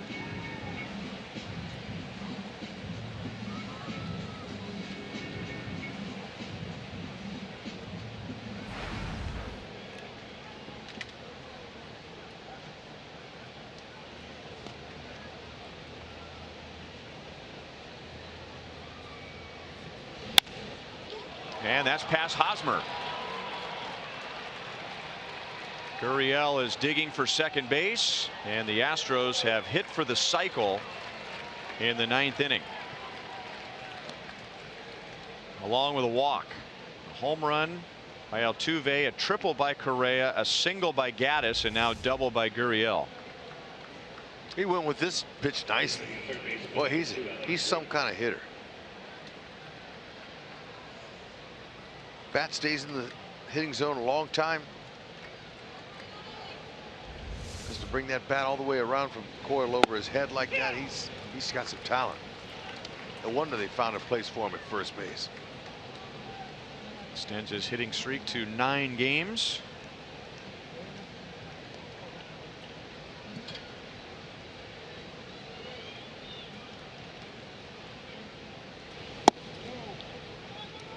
One and one.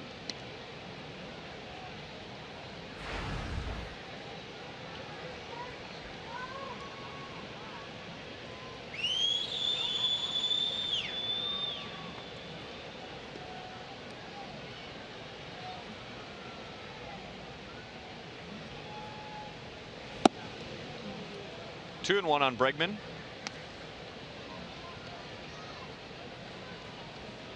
Astros first round pick just 2 years ago out of LSU, and then 1 year later was in the big leagues, becoming the first player from the 2015 draft to get to the big leagues. 3 balls and 1 strike.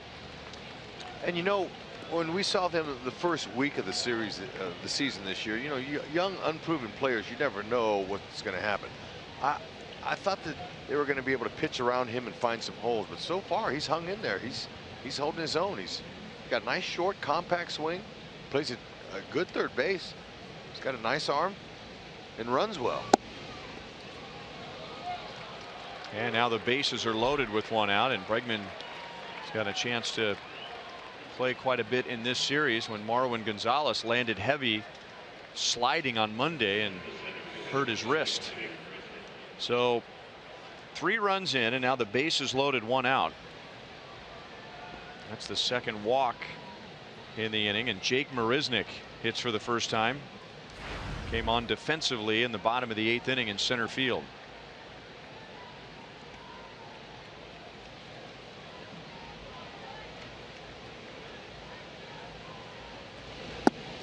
Slider is low for ball 1.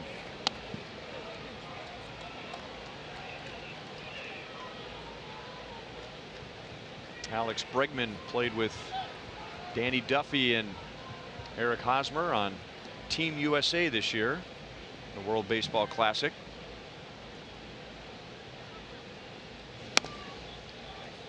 One ball, 1 strike, and those two might be talking about that over at first base.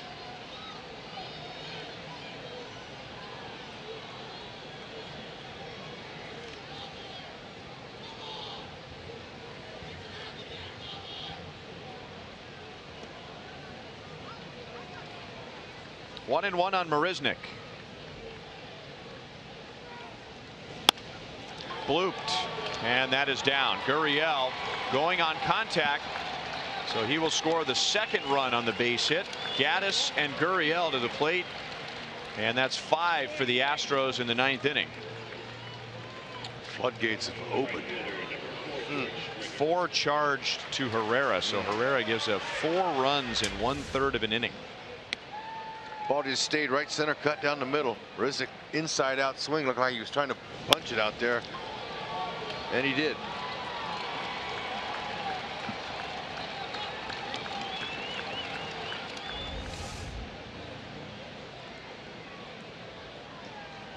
And now the 9th man to come up, and there's only 1 out. And for Springer, it's another opportunity to extend his hitting streak, which is at 12 games.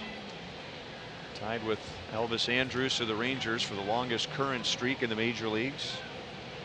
0 for 4 with 3 strikeouts so far tonight.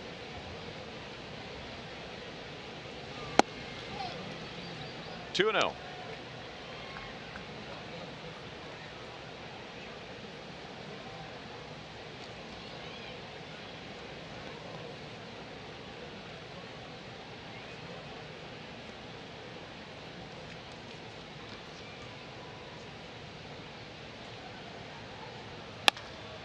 Grounded up the middle. Fumbled by Witt. And they still get the out at second base. Escobar grabbing it with his bare hand. Bregman goes to third. Marisnik is out at second. And runners at first and third, 2 down. Ball was scalded. It was hit hard on him before he knew it, but he had soft hands. At least knocked it down and got 1. That's all he can do.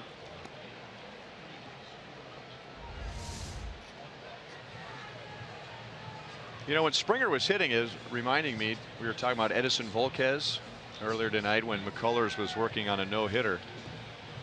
Do you remember what Springer did to Volquez here at Kauffman Stadium last year in a game here in June? He had a triple and a grand slam in the same inning against Volquez. First player in Major League history to do that in 1 inning. And there was some revenge involved there, because remember the year before, Volquez hit Springer on the wrist and broke his right wrist. Yep, I remember that, and I do remember the fireworks here off his bat. All of this started, here's that was in 2015, the year the Royals ended up beating the Astros in the playoffs. That was in early July. See, and you could see him holding his right hand. That's right. He continued to play with it. Remember? Yeah, he stayed in. AJ left him in. I couldn't believe it.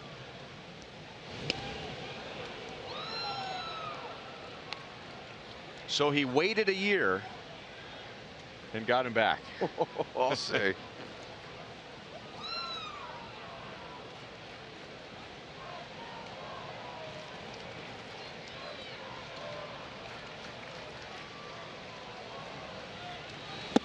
All of this started with a 4-pitch walk to the man standing at the plate right now. A 1-1 tie starting the top of the 9th inning. Reddick walked. Altuve homered. Correa tripled. McCann sac fly. Gaddis singled. Gurriel doubled. Another walk. An RBI single, and now fielder's choice. And a 5-run 9th inning for the Astros. Springer was running. It's still 1-2.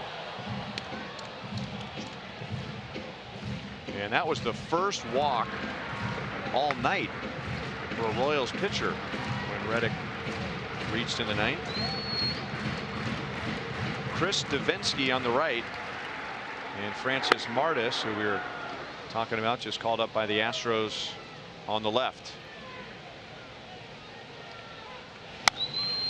This might be a good opportunity to get the rookie in there, Martis. Yeah, I mean, if he's going to start in Keuchel's next start, yeah, why not get him an inning in the big leagues? Get his feet wet. Yep. And looking at the Astros schedule, they do not have an off day in between now and what would be Keuchel's next turn in the rotation. He was placed on the disabled list today with a pinched nerve in his neck. Second time he's been on the DL with that, so AJ Hinch may go to him.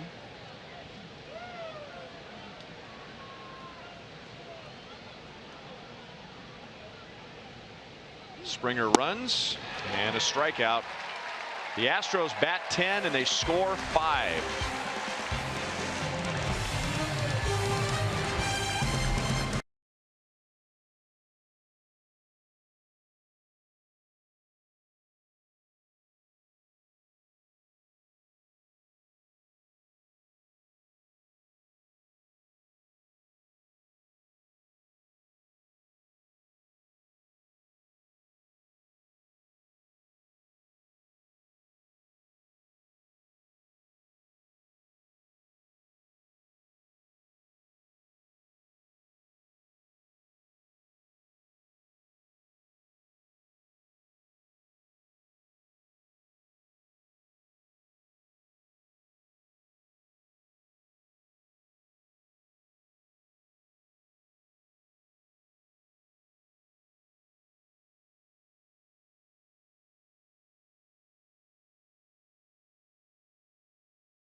This inning, coming up on Boulevard Royals Live, we'll certainly talk about what was an old-fashioned pitching duel and a no-hitter for a while.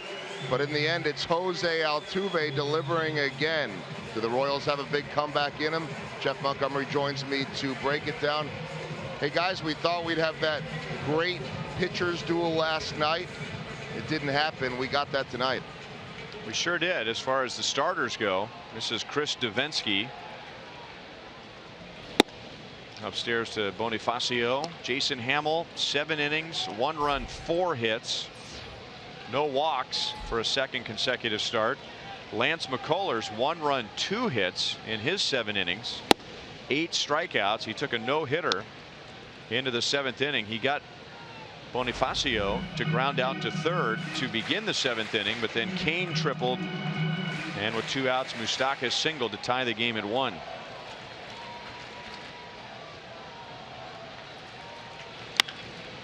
In the air to center, Reddick, or rather Marisnick, waits. He's got it. And Bonifacio's 0 for 3 tonight.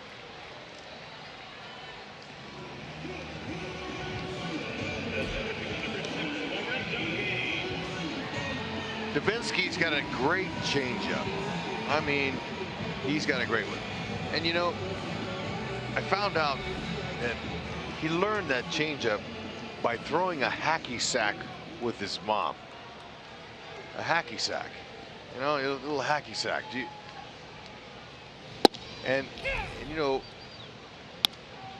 they tried to trick each other. Him and his mom would throw it back and forth to each other and try to trick each other with it. And that's how he developed that changeup. It's pretty interesting. 0-2 on Kane.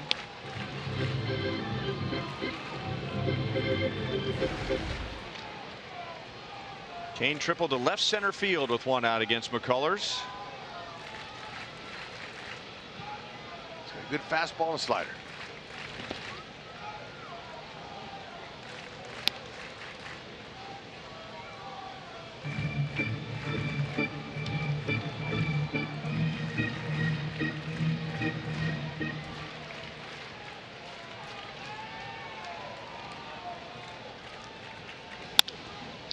On the ground to Correa. 2 down. Jose Altuve is responsible for our Honda play of the game. A 1-1 tie with 1 on and nobody out in the 9th inning. And he knew it.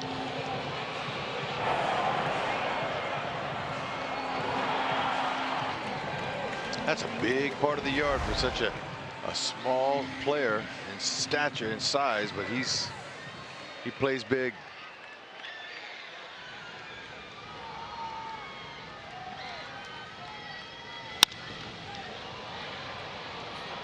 Into the left field corner. Reddick brings it down, and the Astros get a 4-game split. So the Royals win the season series with the Astros, but we're hoping to take 5 out of 7. Instead, they go 4-3 against Houston for a 2nd consecutive year. And the Royals finish the long homestand dead even. 5-5 against the Tigers, Indians, and Astros. A 5-run 9th inning for Houston. They win 6-1.